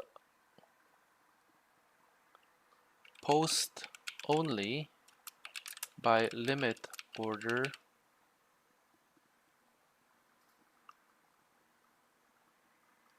Oh, I forgot one thing. Is that sometimes on the Revolut exchange, what can happen is that if we look at USDC versus USD, right? Sometimes the price is at 0.9995, right? So if I cannot add liquidity if the current market price is below my limit, right? So it would get rejected.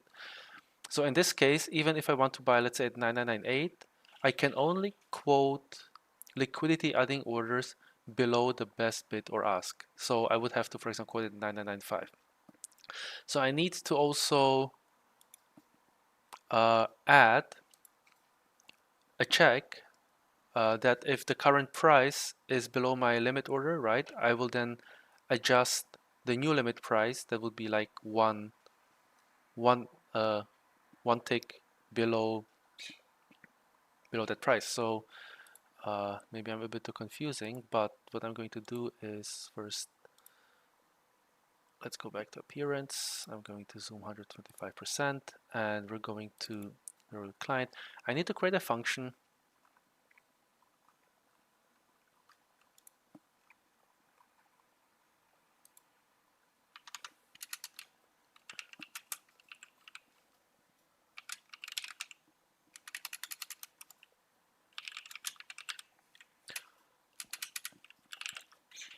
Get BBO. BBO stands for get best bid offer, right? And here I would just provide a symbol, and this function returns the best bid ask, which is the BBO for the given symbol. Expected output example. So in this example, I want to, let's say for example, USDC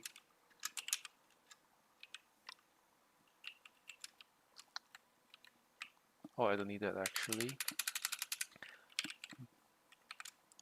Bid, let's say 0.9998. Ask 1.0002, for example. Right, so I need to know what the current market price is. So I'm telling now tell Claude to in Revolut client dot init.py,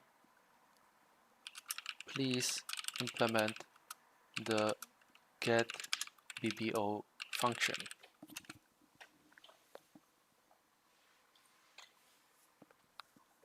So now I can also get like the current market price of USDC against USD. We're also going to, create a test script. So test price.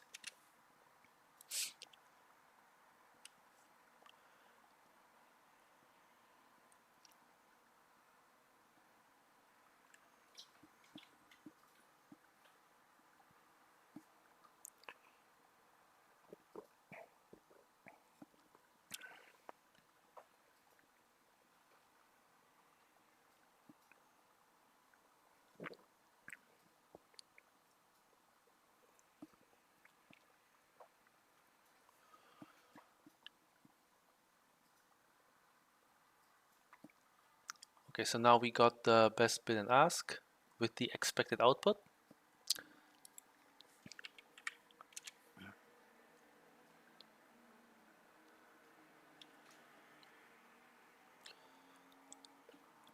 Okay, and okay, test the script. So nice, Claude can also run the script for me and test the output. So that's great. So everything's working. And so now I also wanted to write a test script in test price.py where the file extracts current BBO from on USDC USD.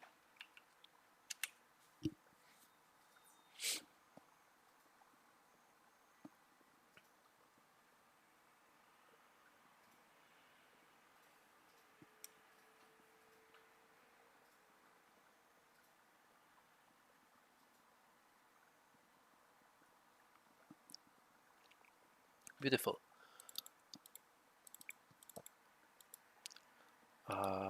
Maybe let's reload.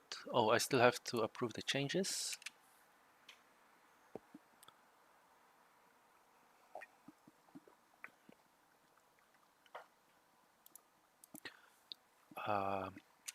Let's proceed.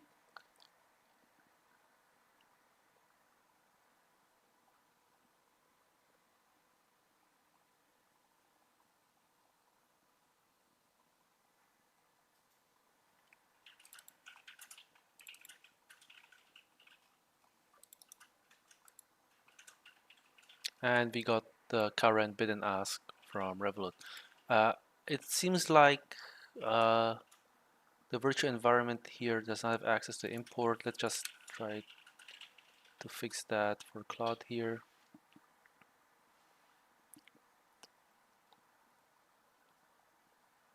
And we will add this there too.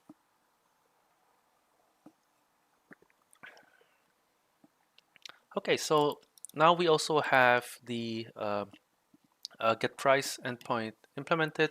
Maybe I will rename this to test BBO.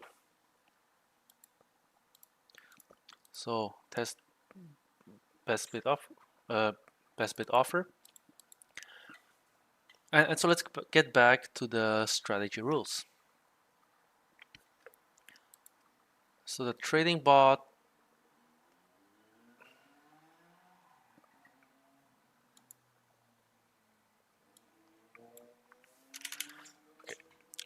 sometimes just taking your time and think is the best you can do, because I'm thinking right now the best way to like summarize a strategy.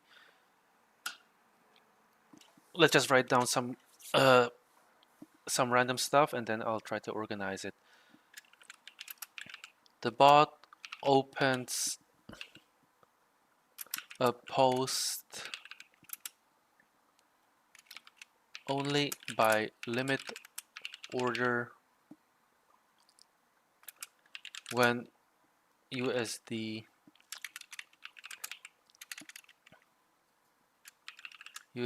is available.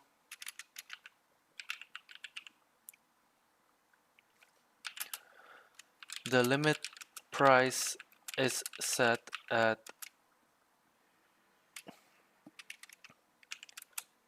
0.999, let's say 8. If the current BBO is below, or current ask is below 0.9998, place the limit price minimum distance below the current ask price. Then for sell orders, the bot opens a post on a sell order when USDC is available. The limit price is set at 1.0002. If the current bid is above 1.3002, place the limit price minimum distance above the current bid price. A market making bot gets destroyed during trends. Are you going to use simple market making or skew price based on trend filtering? Well, first of all, there is no trend on USDC against USD, right? So in this case, our directional risk is almost basically zero, right? Because we are trading a pegged asset. And so therefore, I don't have to worry about the risk of this strategy. All I have to do is just wait until, the price reverts back to 1.0. And if you want to do market making on assets like, let's say Bitcoin, which can trend a lot, right? So this is actually, in this case, I would actually apply not a market making strategy, but just like an arbitrage strategy, right? Where I would add liquidity on one exchange and then hedge it on another exchange for a better price. So, but I think like explaining the market making concept allows you guys to understand what we're doing, because we're adding liquidity on one side, and here it's risk-free. And then when we're trying to apply it on like some other pure trading strategies, you will at least understand that on the one leg only, right? On the one leg where we're coding the bid and ask and adding liquidity, we are basically applying normal market making concepts, which is buying and selling at a favorable price, which gives us the edge. And so let's get back to USDC and USD. Maybe it's here. And So here I'm writing my rules for the trading bot. Actually, I can write this.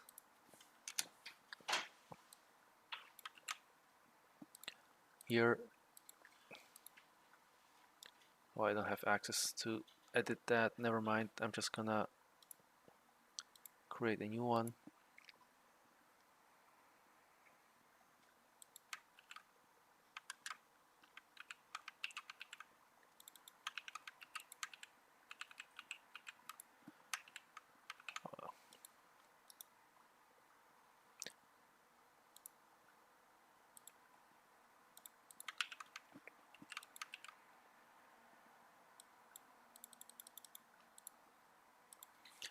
So these are strategy rules.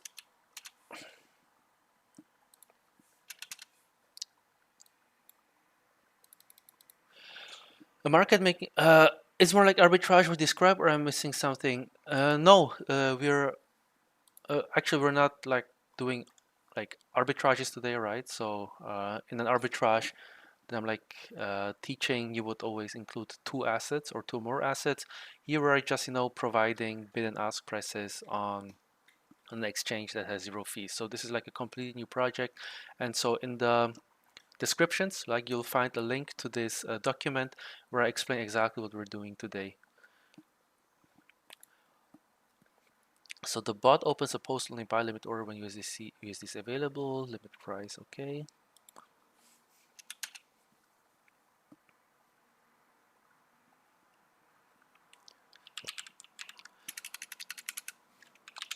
The minimum volume for each order is 100 USD or 100 USDC. So for example, if I have 5 USD available, I'm not gonna bother sending the limit order.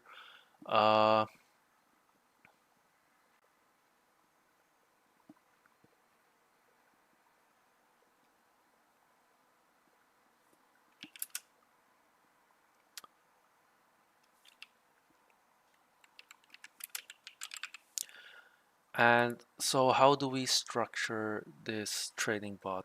So because we don't like need to have like a super fast trading bot, right? We're just placing limit orders and then we can go home, have dinner, and let it do its things. Maybe what I can also do for the trading bot or for Claude is I can like provide some initial parameters, right? So I can say limit price buy is 0.9998, and I can say limit price sell is 1.002. So we're starting with some initial like parameters, and I think Claude will have much easier time understanding that. The symbol that we're going to trade is USDC USD, and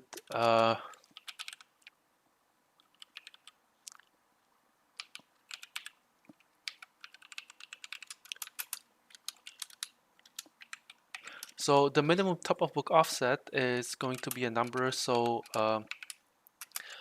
if current BBO if post only order exceeds current best bid offer,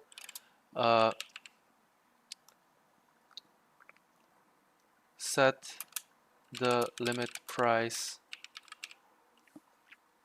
this amount above or below the current BBO.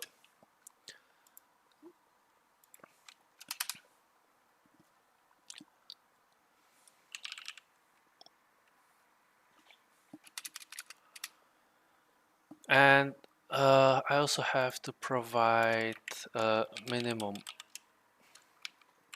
volume is equal to 100,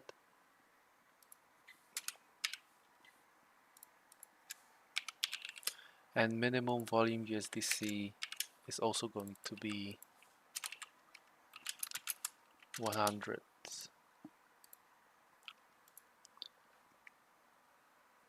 Maybe what I should also say, like use my entire inventory, right? So for this strategy, just use all of my USDCs, or like, let's say maximum inventory that I can like quote.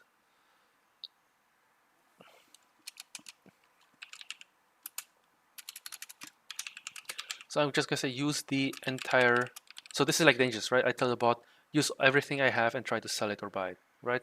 Use the entire USDC and USD inventory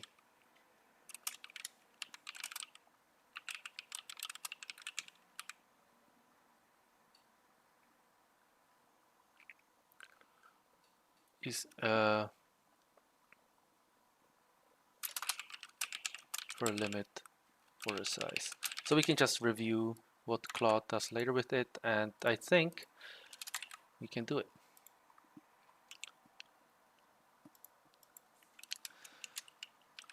Right. So what I can Claude to do, like, let's start with like importing the Revolut client. I'm going to do like a very simple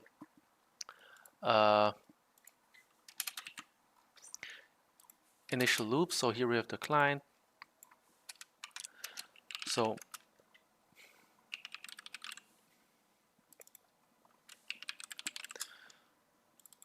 here I can say, okay, running is equal to true. I can then set running to false if I want to, exit the strategy or do something.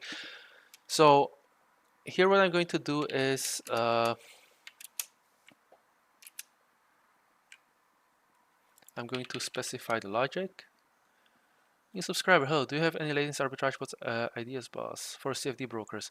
No, I don't do latency arbitrage, unfortunately. So because like latency arbitrage is sort of an exploit, and it's just a matter of time until you get caught by the CFD broker. So I just decided to trade normal strategies where no one can complain, right? So if you make money, people don't complain.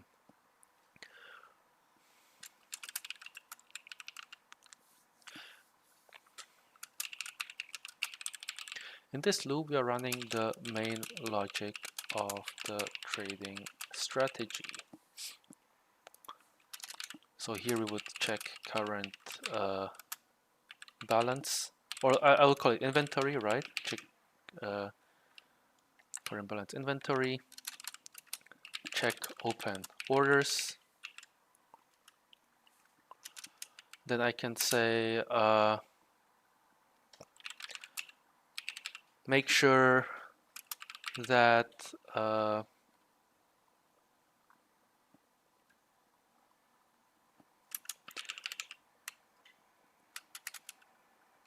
perform a safety check that open orders and balances are okay. Maybe I can also say something like I'll do it later, like run a P&L check, right? I can tell a bot like if you're not making money, stop trading, right? And because what could happen, like in my head, I'm thinking like Revolut decides to charge commissions on the Revolut exchange, and my bot just keeps trading the same way. So essentially, because I start paying commissions without me knowing, right? Because Revolut just decides for some reason to charge commissions, my strategy will start losing money, and I want to avoid that. So I want the trading bot like to check the P&L with every iteration, making sure that I don't bleed out. So these are just like some, let's call it paranoia checks that can destroy your entire account. So it's not paranoia, so it's good to be paranoid. So actually I'm gonna add it here. Run a P&L safety check. Make sure we are not losing money at any point in time, right?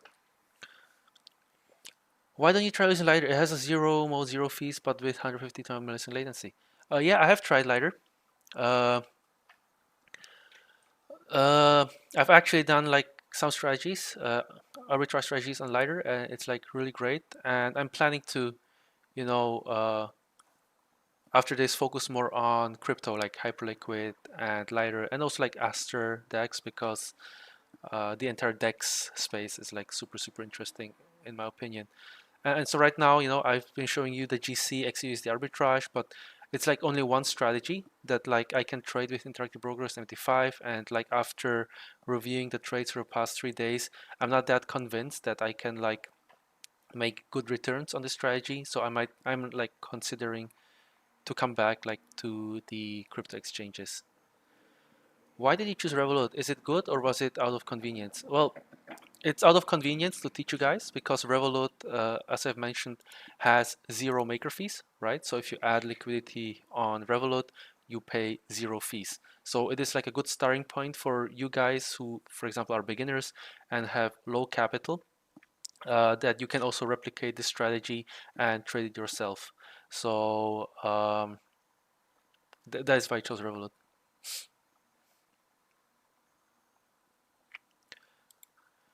Uh, so we're going to run a P&L safety check. What else do we need?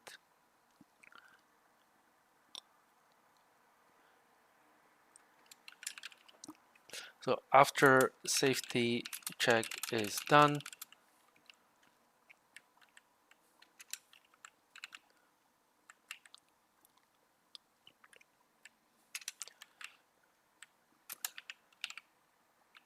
quote the spread uh, spread if possible. If inventory is empty on one side, only quote a one-sided spread. I think we have all we need. And I think I also have to implement like the historical trades. So we want to see all the executions, right? So we can also calculate the profits. And so I'm also gonna add one more endpoint here.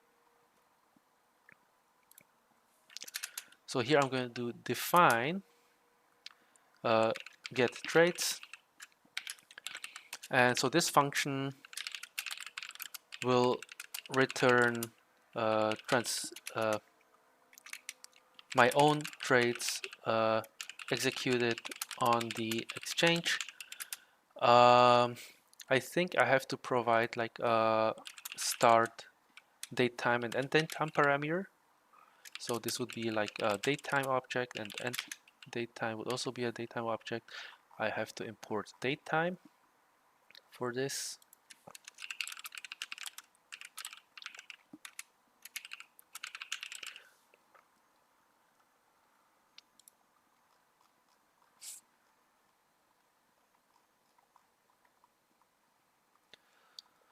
Okay, so where are we? Trades.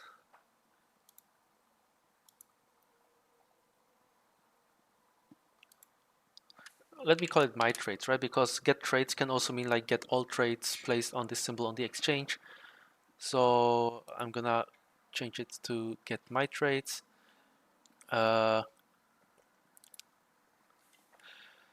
If start dt and end dt is not specified, retrieve today's trades. So just for today. And so I can tell Claude again to implement this endpoint too. So in Revolut client init.py implement get my trades method or function. So I'm telling Claude to fill that out for me.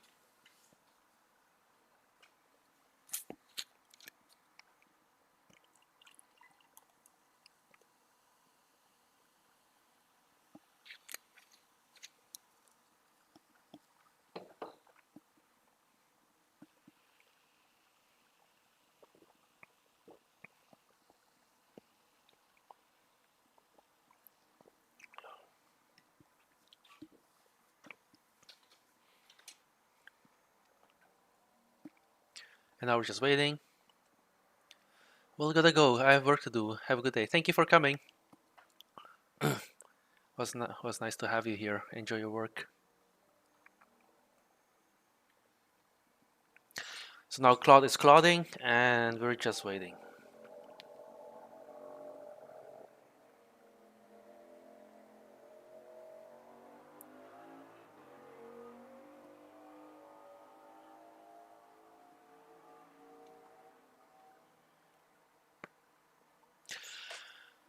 Okay.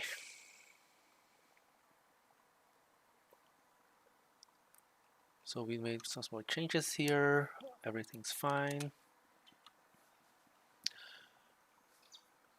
What instrument would you suggest to start trading for beginner algo traders? I think it's not about the instrument, right? For beginners, it's more about learning like general concepts. Because me personally,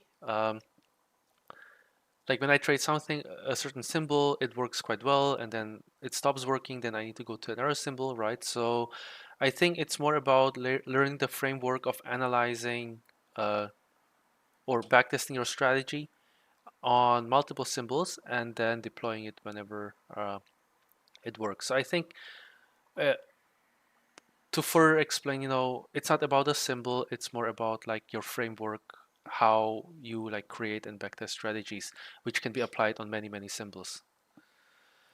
Is there any guidance for beginners?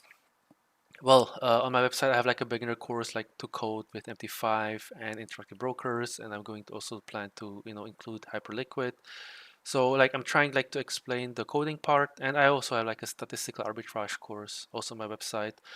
But uh, yeah, it's like, to be honest, getting into as a beginner, I understand, is like very difficult. So what I'm doing today here is like I'm trying like to focus more on explaining the strategy, the fundamentals, and like how to design the strategy and work on the backtesting. And then when it comes to creating trading bots, I'm trying to, and I'm myself, I'm still practicing with this. We can use AI and Claude to actually create a trading bot for us. And so I think this is like the workflow that I'm going to like focus on from now on. So we'll focus on data analysis, backtesting, and creating strategies in our Jupyter notebooks. And once we have like a created strategy and backtested, that is backtested, we can then, for example, import the strategy into our IDE. Claude will look at our backtest, and then Claude will try to like create a training bot based on the data that we provide. And then we can like train Claude to follow some certain templates. So if I like make a lot of backtests that have like the same format or same output, then eventually Claude can just take this analysis and create a bot that's like somewhat production ready. And that will require some practice, some testing, pardon, but I think we can get there over time. The free version because we didn't enough fuel.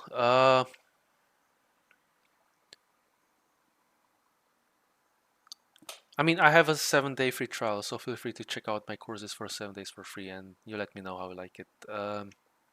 So just sign up on my website, DJ Research, and for 7 days, you can access all the courses, articles, and also like my Discord, right? So I'm also trying to, pump up my Discord community.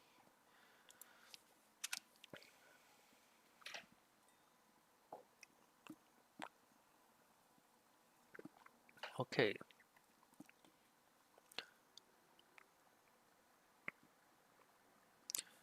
Okay, let's check that this function works. I could actually like put all these tests into one Jupyter notebook, and then it would like have all the scripts in one single file.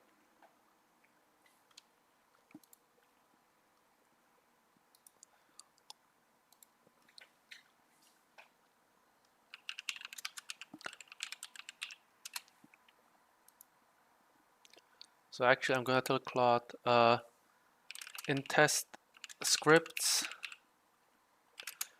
add all endpoint examples into the Jupyter notebook test endpoints Revolut.ipynb. Let's see if that works.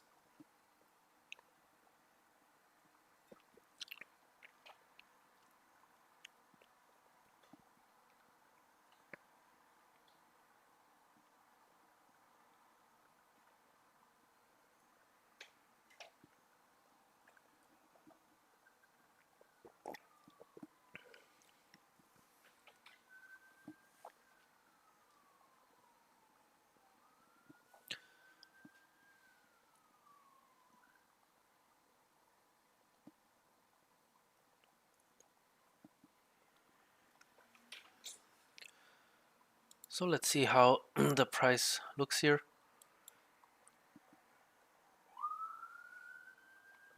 And we're almost getting there, guys. So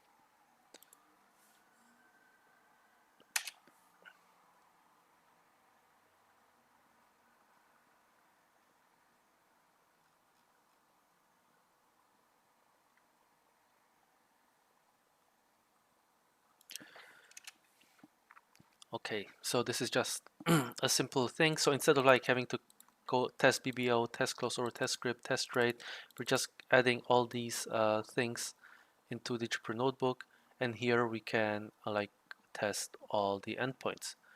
And so here we should be careful, right? Because here we have an endpoint that sends traits. So that's why I have to like review all the code, because this script can also like place traits.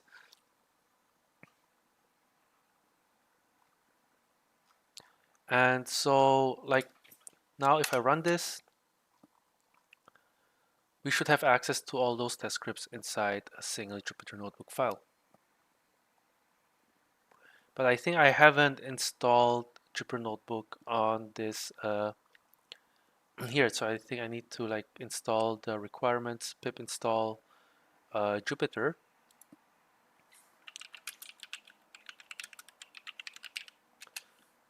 To make it run. But yeah, for now, let's continue with the market making bot. Claude here is already done with this. And I think I provided enough like context information for Claude to write this train bot. So please, yeah, I'm saying Claude, please. Okay, let me just stop this Jupyter server for now, please. Finish coding the trading bot, or let's call it the market making bot rather, in market making bot.py.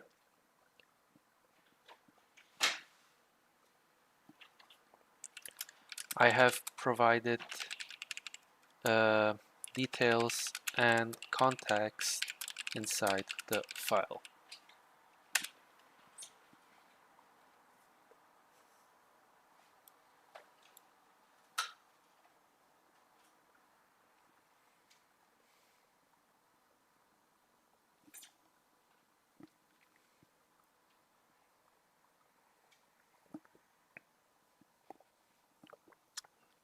So now Claude is thinking, and let's see what we'll get.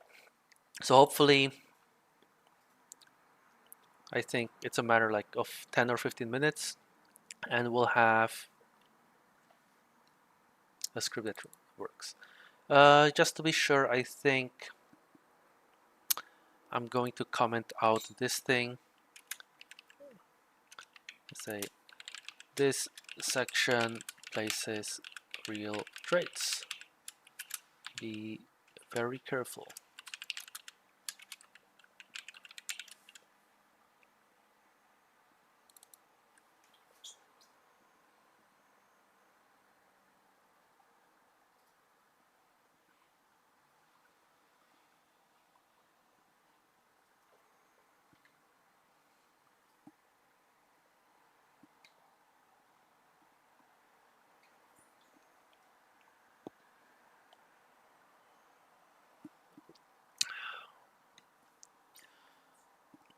So as you see, Claude is thinking quite a lot. And let me check my tokens. How many tokens have I used during this session? 1 second.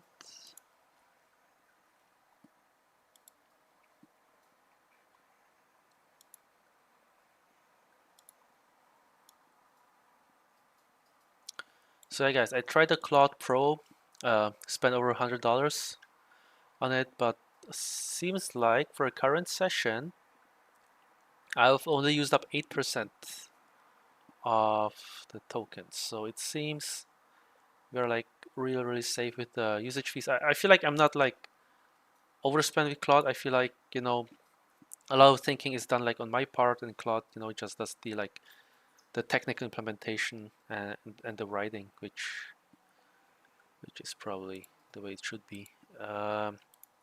Okay, let's have a look at this.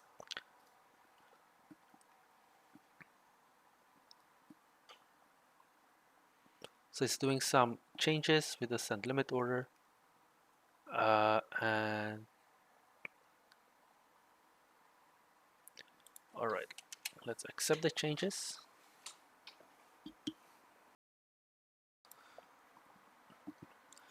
So let's review the code, because now this is supposed to be our final product.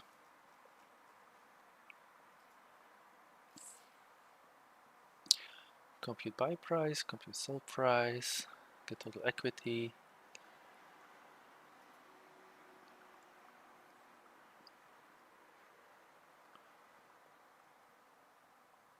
Alright, so here's our loop. So we're getting the balances, USD and USDC total, get the open orders, then get the order IDs to check the orders. And oh, nice. So it canceling stray orders, the ones that are not supposed to be there. Running P&L check. So we made sure that we not lose money at any point in time, because what I said is that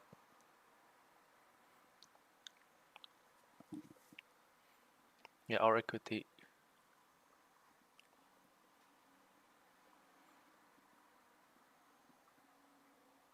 I think maybe I should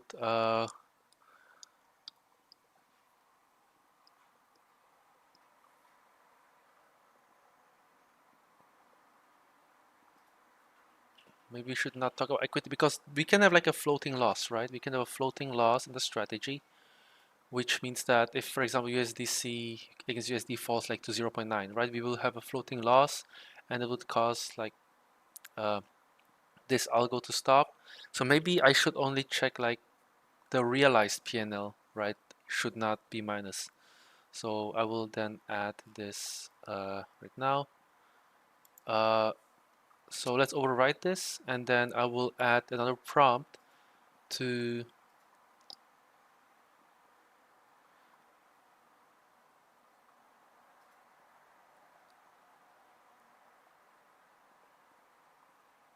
okay, this is probably just a syntax check.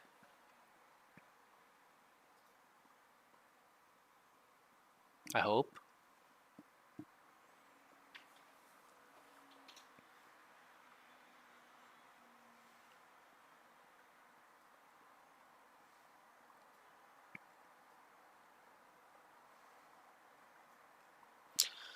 So let's read what Claude's telling us. Okay.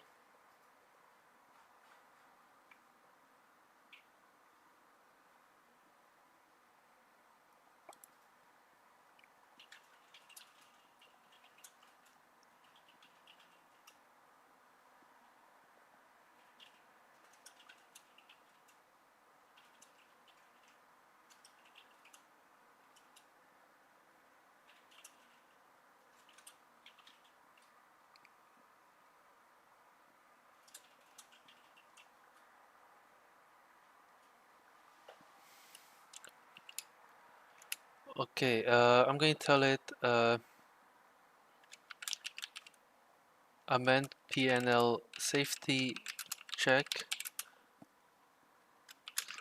Make sure that at any point in time, the current account equity does not drop below 95%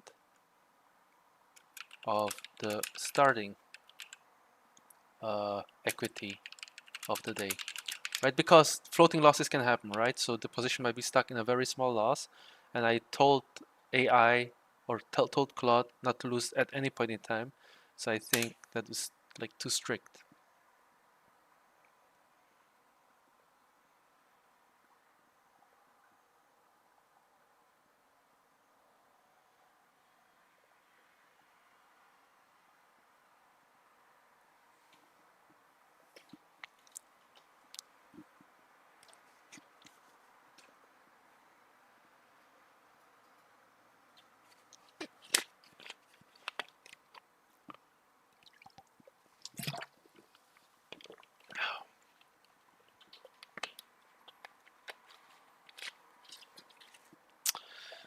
Okay.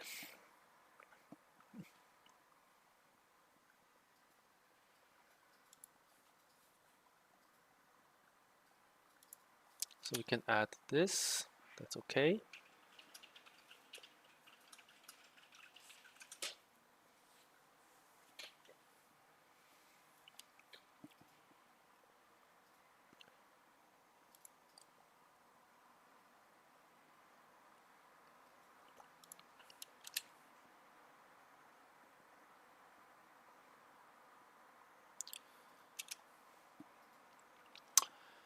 And so hopefully after this, let's just run our trading bot. We're not risking too much. As I said, this account is $200, so we can then let it run today.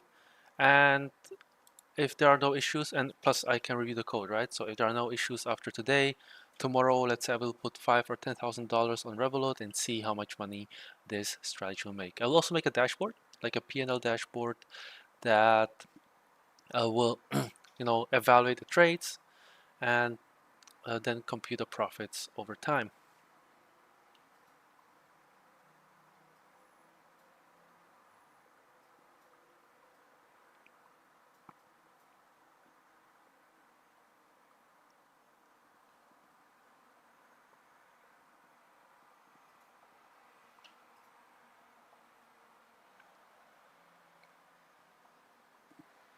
Right, let me actually close the window. It's quite loud actually, sorry. Sorry guys about that. Hopefully it wasn't too loud.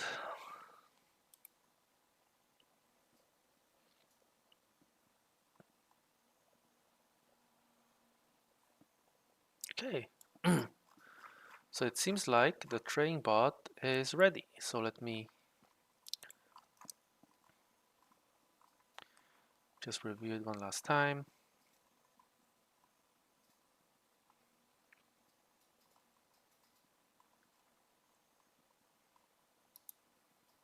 Okay, and let's run the market making bot. So here we see that it placed a sell order, right? And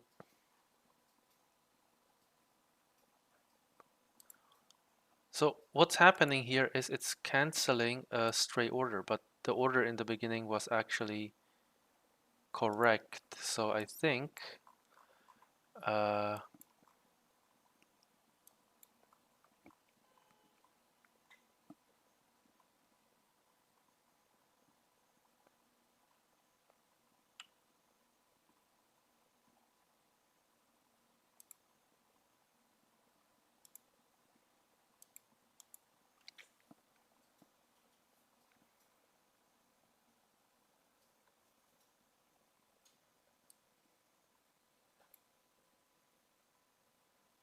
so let me just ask Claude what's going on here. Stray orders are being cancelled, but they are correct.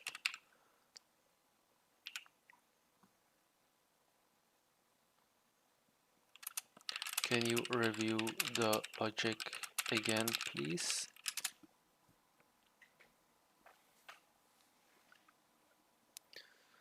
So maybe this is the moment it might become a bit complicated, but it's just a security check, which is good. It's better to have like a security check that cancels stuff than an incorrect order that can cause it. issues, right?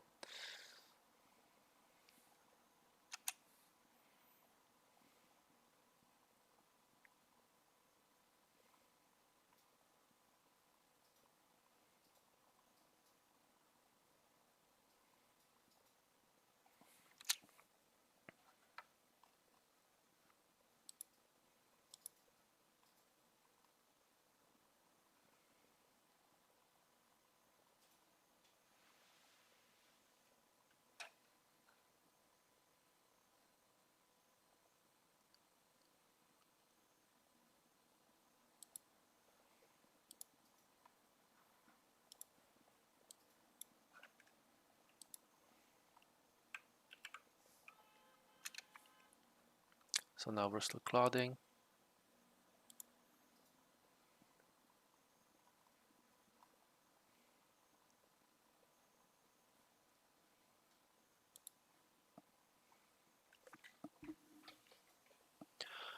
Okay, so now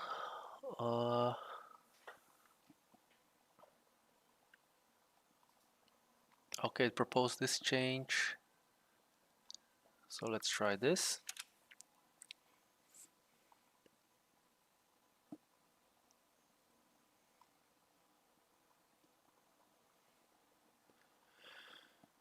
Anything to write some?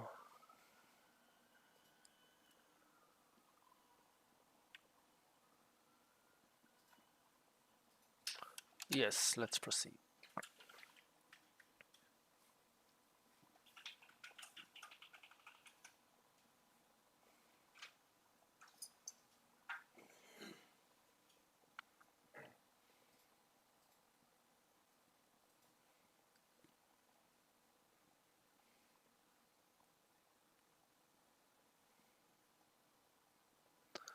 Okay, so let's try to run the trading bot again.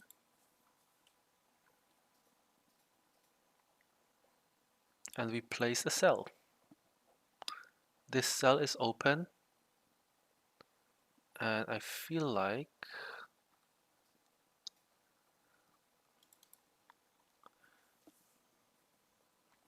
okay, it's still being cancelled. Maybe I can just rewrite this part myself. In pair trading, is it necessary to use a mean reversion strategy, or I can use a strategy, use any strategy I want.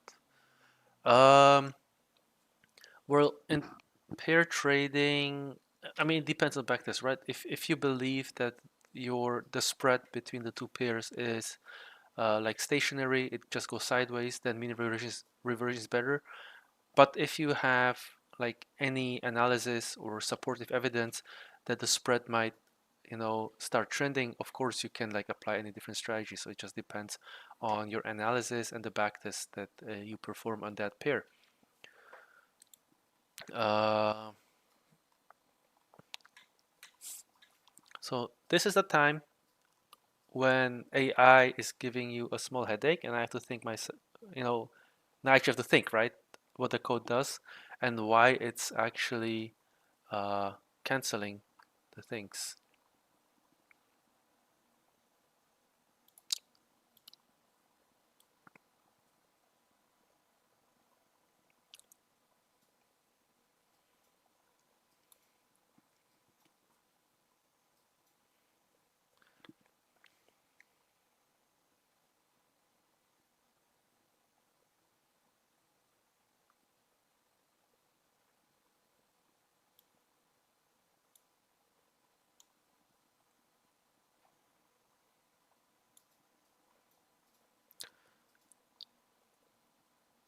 So this is open orders, which is O, and here we're getting USDC straight IDs.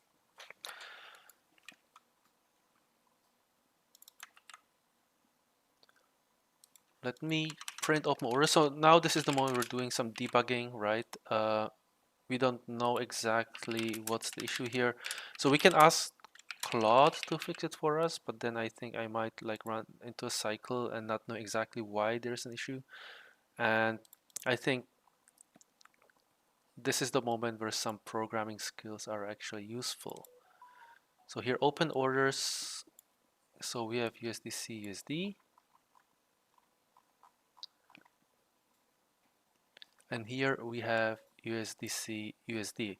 Okay, I think the problem is that there's a mismatch in the symbols, right? Because here the symbol is USDC-USD, which opens the trades, but Revolut Exchange returns the symbol with a slash, right? So this is like a debugging issue. So I think I will just report this like issue with Claude, and that's why we are having this stray order issue. I use the same Bollinger Band strategy used on spread NQ versus S&P 500 and perform honorably. Yeah, that's great to hear.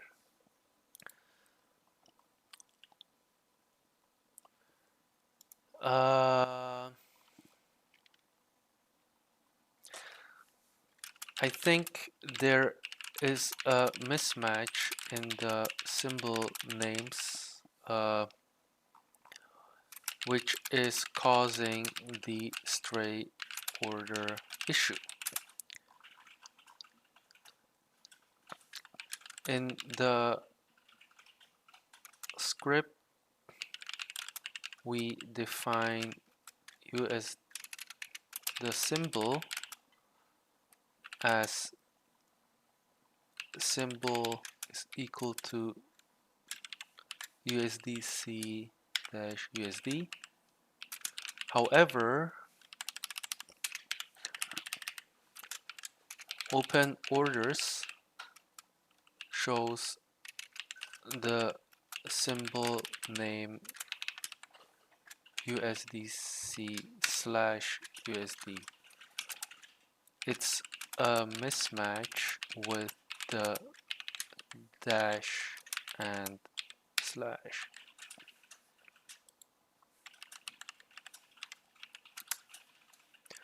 I think that's why it is canceling the stray order, because of the mismatch in symbol names. So we're like reporting a bug. I think that's an issue like on the Revolut exchange, right? It's actually not so nice because here we are using dashes and then the API returns slashes, and so they should like unify the symbol names so we don't like get these issues. So here we are normalizing the symbol. This is what Claude suggested. So instead of slash, we have a dash, and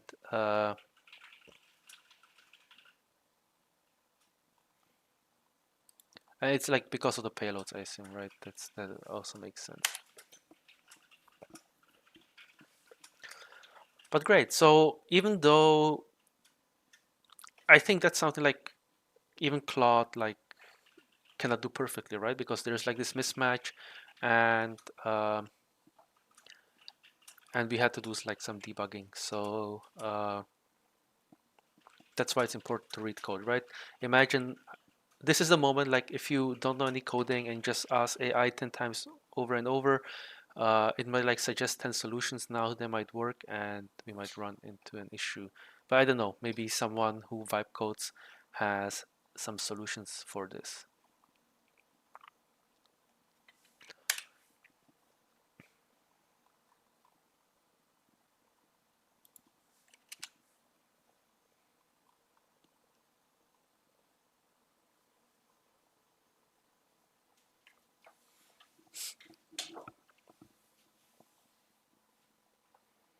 So now we're running Claude again.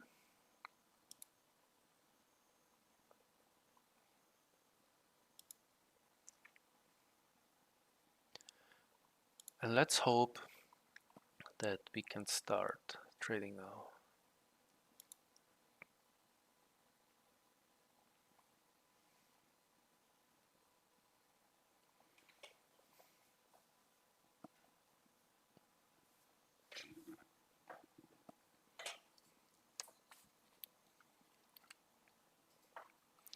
Okay, so the script is now finished.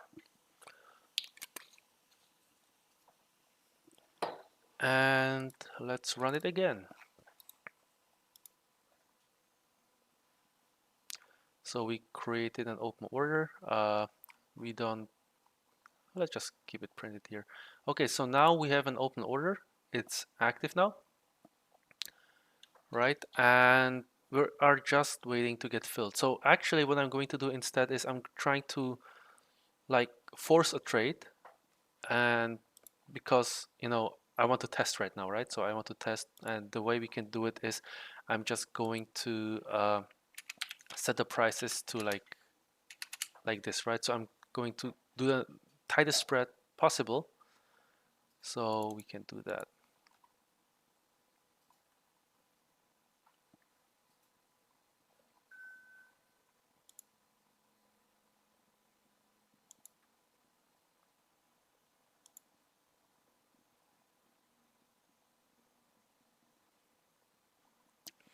So now we are at top of book. So the best bid price is 1.0 and the best ask is 1.001.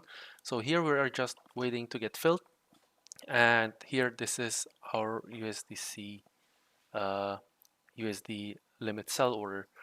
So again, how the strategy should work is we should be like selling at 1.001 or actually 1.00 and buying at 0.99. So actually I can update my limit prices, so we can do like one tick below and above, and I think it like sort of is working, but I'll have to like wait and check to see for sure. So now we're just going to let this run, and in the meantime, like we just have to wait, and once I confirm that the sell and buy limits are being executed properly, I can then like create a reporting dashboard, right? To like check the profits, export the trades, and see how much money we've made. Actually, like maybe I can work on now while this trading bot is running. And so like this is the last step that we're going to do is we're going to create a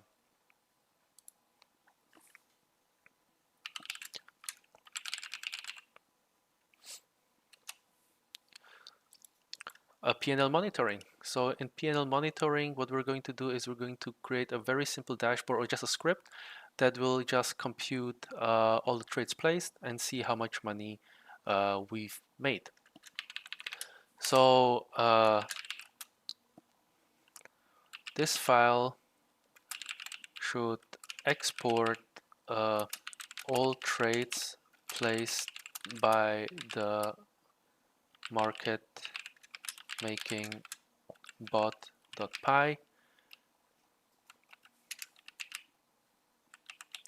and evaluate how much money we have made with this strategy. Or not all, today's trades. Or all.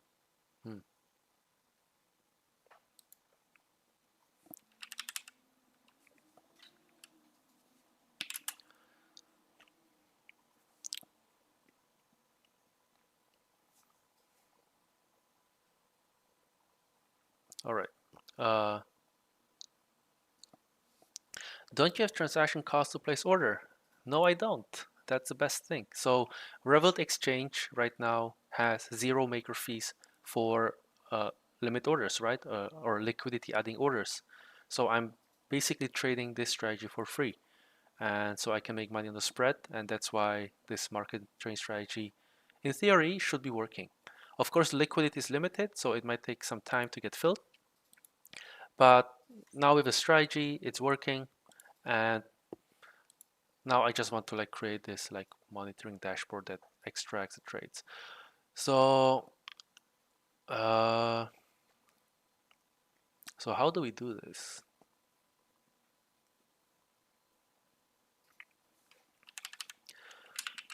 Calculate the combined net asset value for USD C and USD and save 1-minute snapshots in a CSV file. the CSV file should contain these columns. So the columns are gonna be time, USDC, amount, USDC, amount, USD, and the net asset value in USD.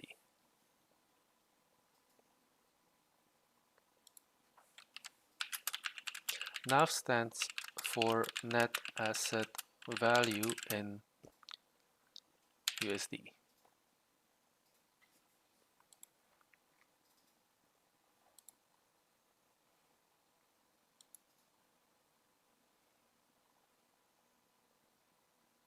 Okay, so Claude,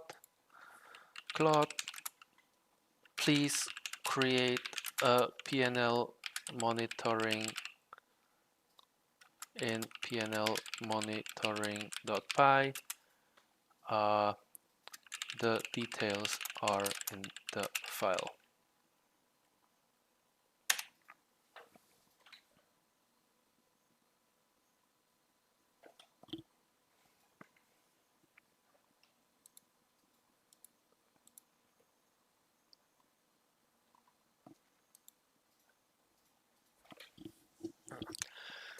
It's getting quite tiring.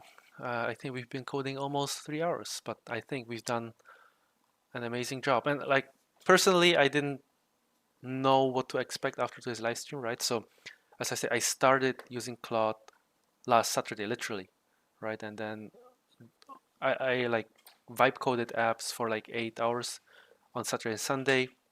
On Monday, I was struggling a bit because I think I got too deep into the brain rot of just, vibe coding, not reading the code.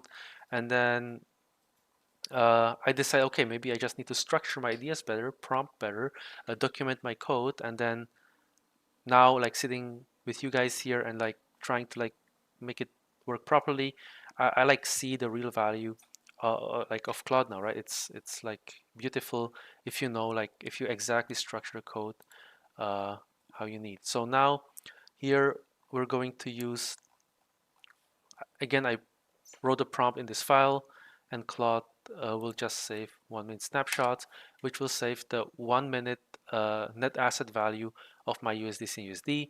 And so that way I can exactly measure how much money we are making on these trades.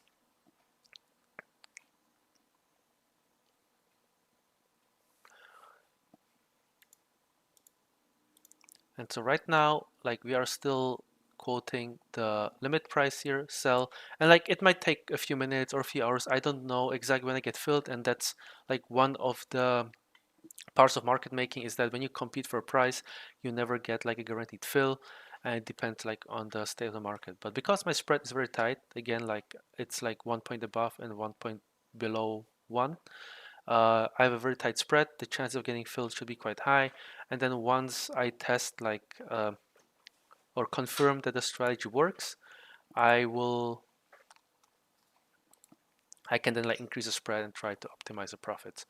So right now, let me also like change a few settings here. So I don't need to print my open orders here all the time. So these are, now we're just doing some aesthetic changes in the output of the strategy. So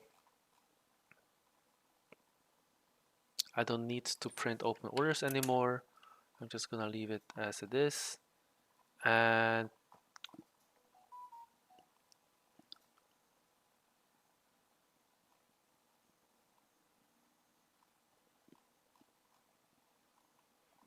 I think I can just run it like this. This is fine. And so now here in PNL monitoring,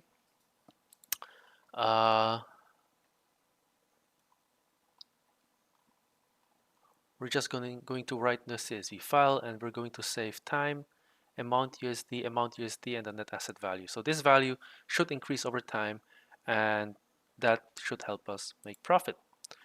So if I run this, I think it should be fine. And now we're also creating a CSV file. So now let me reload from disk. The CSV file should appear, or I can open it in the Explorer. Or let's see, writing 1 min nav snapshots in PNL snapshots dot CSV. Now I can find it. It just took some time. So here we can now track our net asset value. So now we know we're starting at 229. So if I leave this running, over time, this value should increase, right? And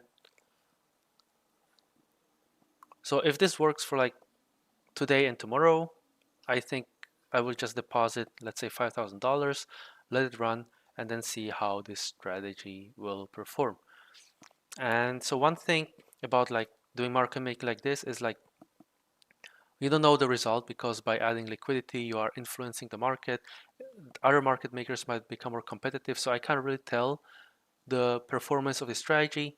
I just know that my wife made like really good return on a 5K account, so she had actually lots of fun doing it. She made like $5 or $10 every day. I don't remember on a 5K account. Uh, but now that we have a trading bot, it can also run like 24/7, even during the weekend. So I'm very curious about the results.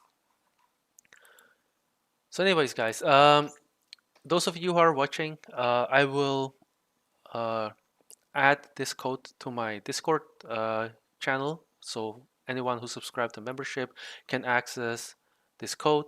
But I think I'm still gonna wait, and I'm going to make sure that there are no bugs in the trading bot. I don't want someone accidentally having like a faulty script. I'll also add disclaimers that it's like coded with AI, so you never know what might happen. But so for now, I will yeah, leave the things as they are. I'm gonna leave the trading bot running. Hopefully it will place a few trades. And tomorrow I will report the results. So if there are any trades, uh, I'll uh, I will live stream tomorrow, and then we can review the profits. And then maybe tomorrow we can also make like a simple dashboard to monitor the live PNL results, right? Which we are saving here right now. So guys, if you have any questions you'd like to ask, we can have like a Q&A session. So I think for today, we are done. And after the stream, I will just turn my screen record, right? I will just uh, let this thing running here. And then tomorrow I will, fast forward everything you see here. So sell limit, buy limit, and I will also share the PNL results. What's a Stratbot is using, and are you vibe coding? Um, So I'm not vibe coding. I'm using AI to assist me with generating code, but we're still like reviewing the code, making sure that uh, we understand what's going on. And so the strategy we're trading, if you check the descriptions, here you will find again today's task. So we're doing a market making strategy on USDC against USD on the Revolut exchange. And a lot of people actually ask today, what are our commissions, right? And maybe I should add that the commissions, the maker commission on Revolut is 0. So this is why we can make minus spread without paying any commission. So awesome, Livestream man, just binge a few of your videos. I'm making some stuff on Hyperliquid also. Yeah, great to hear that, man. So yeah, I'm really excited about like creating content on Hyperliquid.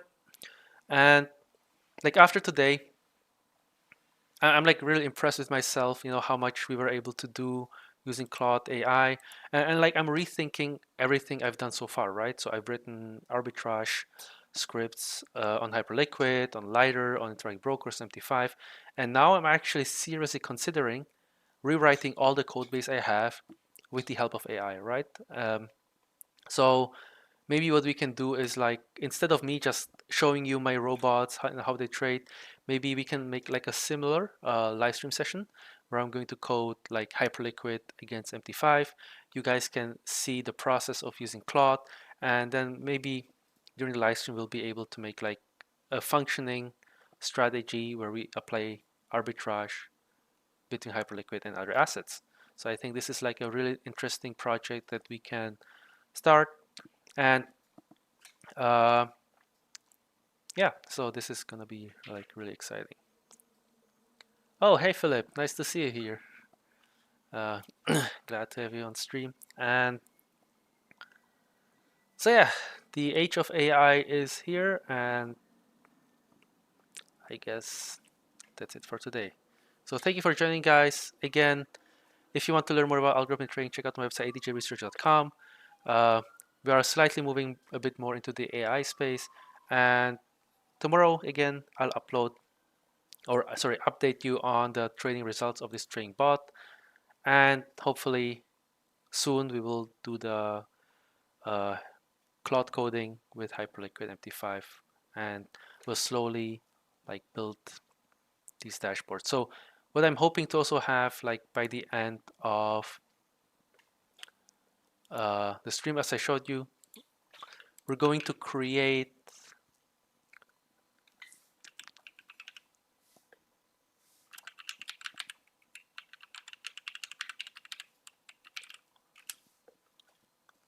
yeah, here it is. We're going to create our arbitrage lab, right? This is the product that I'm working on.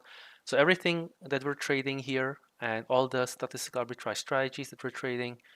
Okay, never mind. Let me open to another account.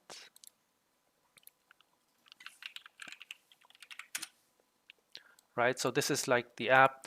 So I hope that within the next few weeks and months, we'll have like multiple strategies, right? Pair trading strategies, statistical arbitrage that we can trade here. And then we can like review all the or like monitor all our strategies in this single dashboard. So here you can have like 5 or 10 strategies and trade them all parallel. And so with the help of Claude, we're going to like try to build all of that.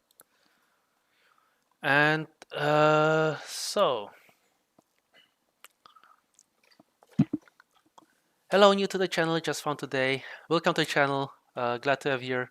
Sorry that I'm leaving now, but hopefully you can now watch the stream, and like we've had lots of content for the past 3 hours. And then another question, where do you think the edge is in retail? Only arbitrage or automated strats with slight edge? Uh, Great question. So guys, feel free to ask. While I'm here, I can still like answer any questions. I think the problem with retail trading is that everyone who's offering you some financial services in retail, right?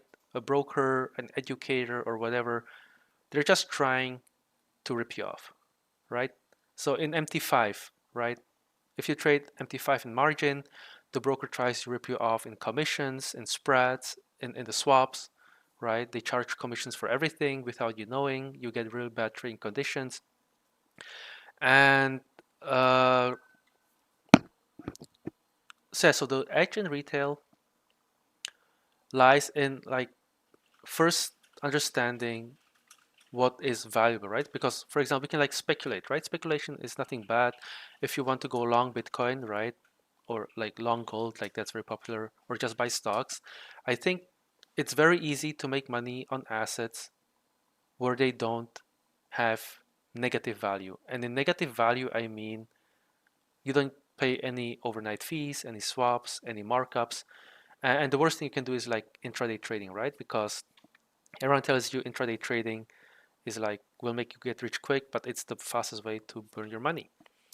So arbitrage for me is something where I have like almost a guarantee that I have an edge because I know that when I have two positions, hedge positions where I can like capture spread, so make money on the spread, then I know that I can make money on that. So either stick with like long-term investing or like not trading on margin at all, and like fundamentally understanding, if whatever you're buying and selling has value. And the only way I can like do that, and this is why I do the arbitrage, uh, I have like the guarantee that what I'm doing actually has an edge. So what amount per euro you need to go full-time algo trading, and how much did you start with? So how I started with algo trading is that uh, like I started with a few hundred and then a few $1,000s, right? So I started like 8 or 9 years ago. I was still a student and I was like really interested in trading, and I started trading manually and so on. So um, I had a full-time job until I was like 26, 27, and I was able to like save up a lot of money during my employment. So anyone who wants to start like to trade, I actually recommend like to keep your full-time job. Uh, make sure like that you can build up the required capital, and also it's like easier on the psychology, right? If you have like a secondary income besides just trading. And the question, how much euro do you need to go full-time trading? I'm gonna be like very honest with you guys. Like, if I didn't have a company, I didn't have like employees' expenses and rent, right? I think I would need like at least 200,000 to feel comfortable, right? And 200,000 sounds like a lot of money, right? But let's say I have a bad year, I might have a losing year, right? Um, this can all happen. Or if I make like 10% per year, that's $20,000 on a 200K account. And I don't want to create the promise like other influencers do that you can make 50, 100% per year. It's possible. I'm saying like it's possible. Like doing arbitrage like this and having a small account actually allows you to be more efficient with your money. So it is possible to make 50% with small capital with these arbitrage strategies, but it's very difficult, and you have to also accept the fact that just because it's possible does not mean it's going to happen. And what will happen is that there are months or days you will lose money. So I want you to, keep your expectations low when going full time into trading. Plus, if you have algos, you can always afford to have a full time job and then have your algos running, which is a big advantage, right? If you have time or next time, can you share where you find data sets of funding, etc., like brokers financing formula of funding harvest calculations? Sure. So I don't have like the scripts ready right now, but all the APIs, or basically all brokers provide this data, right? So if you go to Hyperliquid, for example, and you look at Bitcoin, you will find the funding rate here. So it is literally just one API call, and it will return a table of all funding rates for all syllables, right? The same for MT5, right? If you have trade on MT5, and here on MT5, again, you have these symbols, right? You have Forex, indices, and so on. You will get a swap rates. And again, with a very simple script, you can write an MT5 script to extract all the swap longs and the swap shorts. And actually, on MT5, I can show you a very simple way to do it.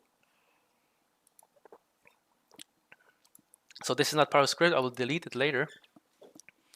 But here I'm just going to create a Jupyter notebook to extract MT5 swaps. So oh no, I don't want to add this into Git. My bad. Roll back. So you just write mt5.initialize, which initializes the MetaTrader 5 platform, and we import MetaTrader 5 as MT5. Right, so we need to like install the MT5 package, a pip install MetaTrader 5.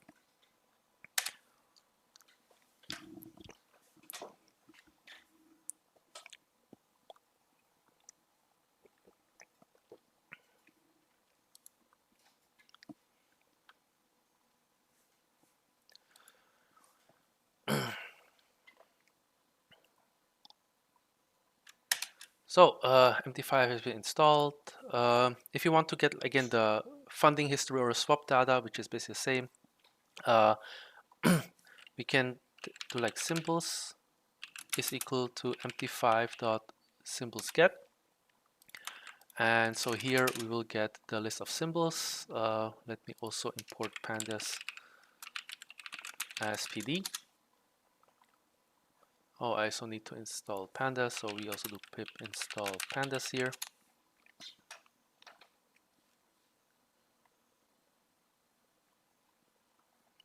So yeah, so Hyperliquid and Lighter is public API, so you can just use it. You don't need to create any signups, which is great. Or you just need to send 10 not 10,000 10 US dollars to fund the account, and then like your API is basically ready. So you don't need any KYC. It's very fast. And so here we have the symbols, and so our symbols data frame is pd.dataframe, and then we add the symbols here. So now you see the symbols, and the columns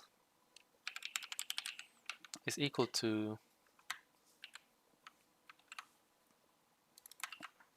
our symbols. I'm not sure if I remember the syntax correctly. We're just taking the keys of this dictionary. It works. Okay, so great. So here from MT5, this is just a demo account, but you can like run a scraping script on multiple MT5 brokers and then extract the swap data.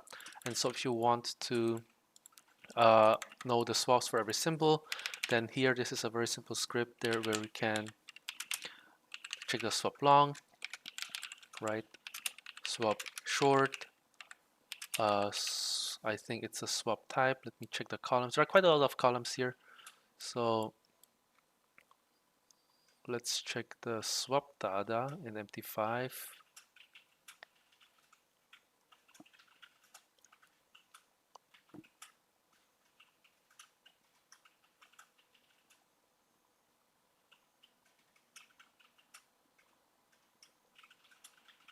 I think I'm blind or too tired.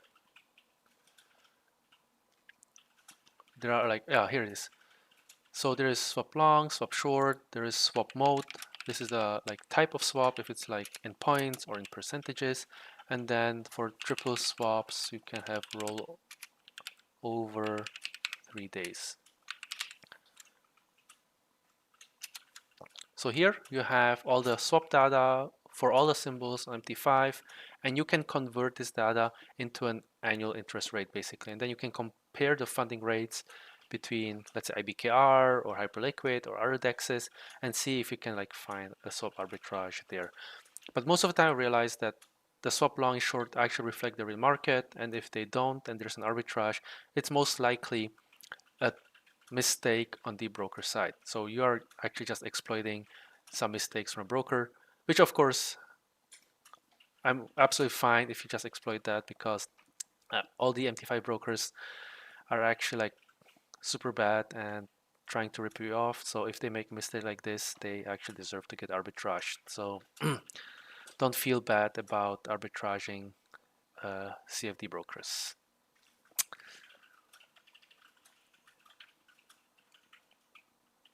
Um, so next question. Do you use any other programming language besides Python? Rust, Go would be better. No, I actually just code in Python, and that's it. Right? I'm like super lazy, so I just learned one language, and I realized, okay, Python can do most of the things.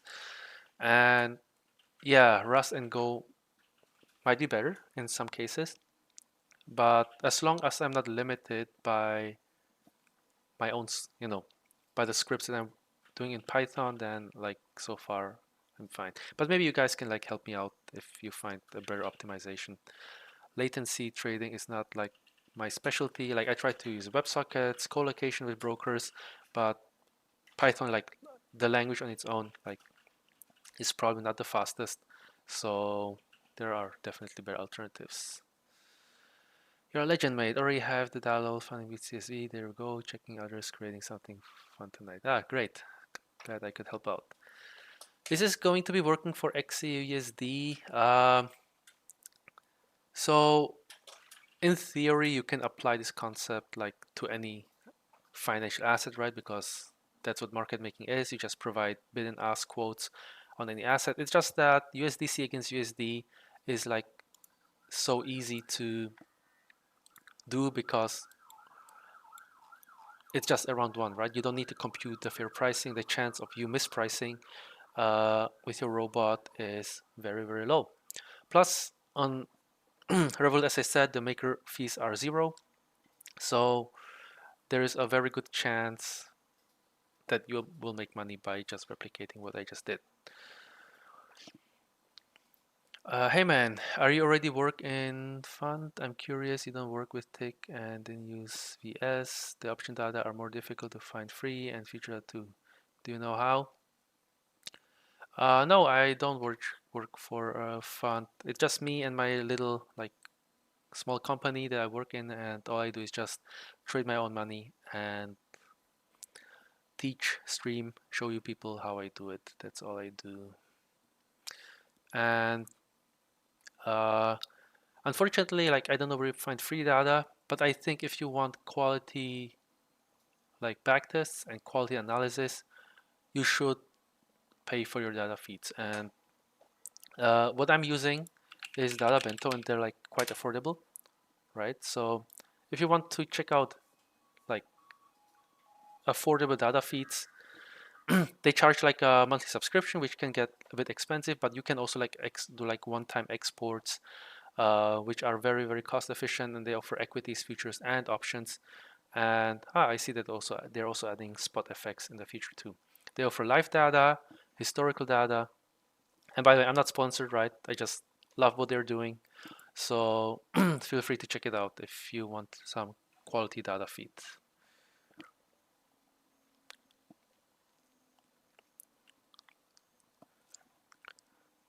And so if anyone from Data Bento is on this live stream, which I doubt, I'm open for a sponsorship, right? But I'm not really like concerned about like affiliate sponsorships right now. So just on the side note. And so another question. Do you bet on the rate environment and the broker's chosen market, both staying put or look at something more stable?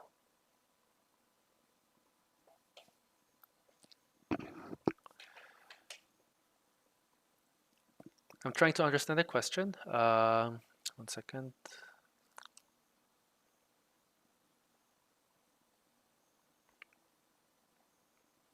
I don't like quite understand the question. Sorry. So if you could like maybe elaborate on it more, or just send me a message on Discord, and I can answer that later.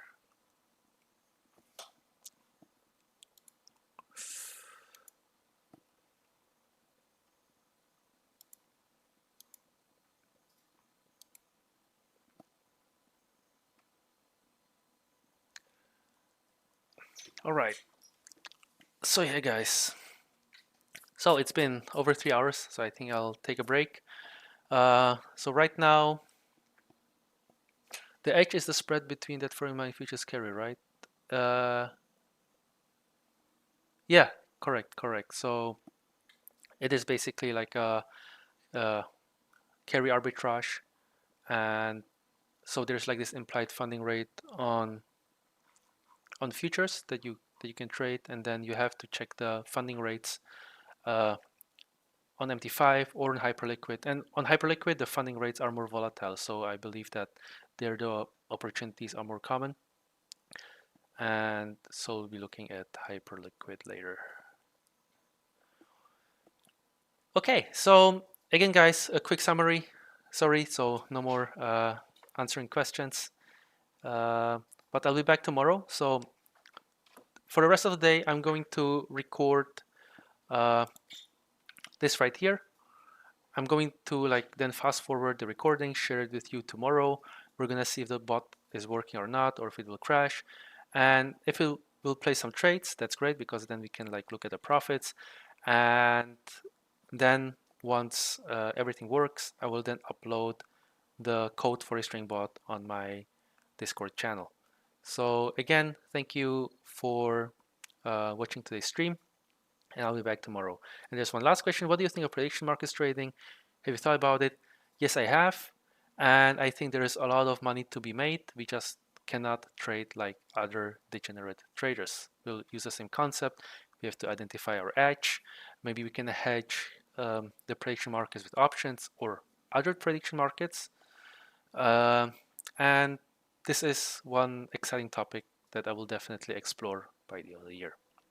So thank you very much, guys, and I'll see you tomorrow.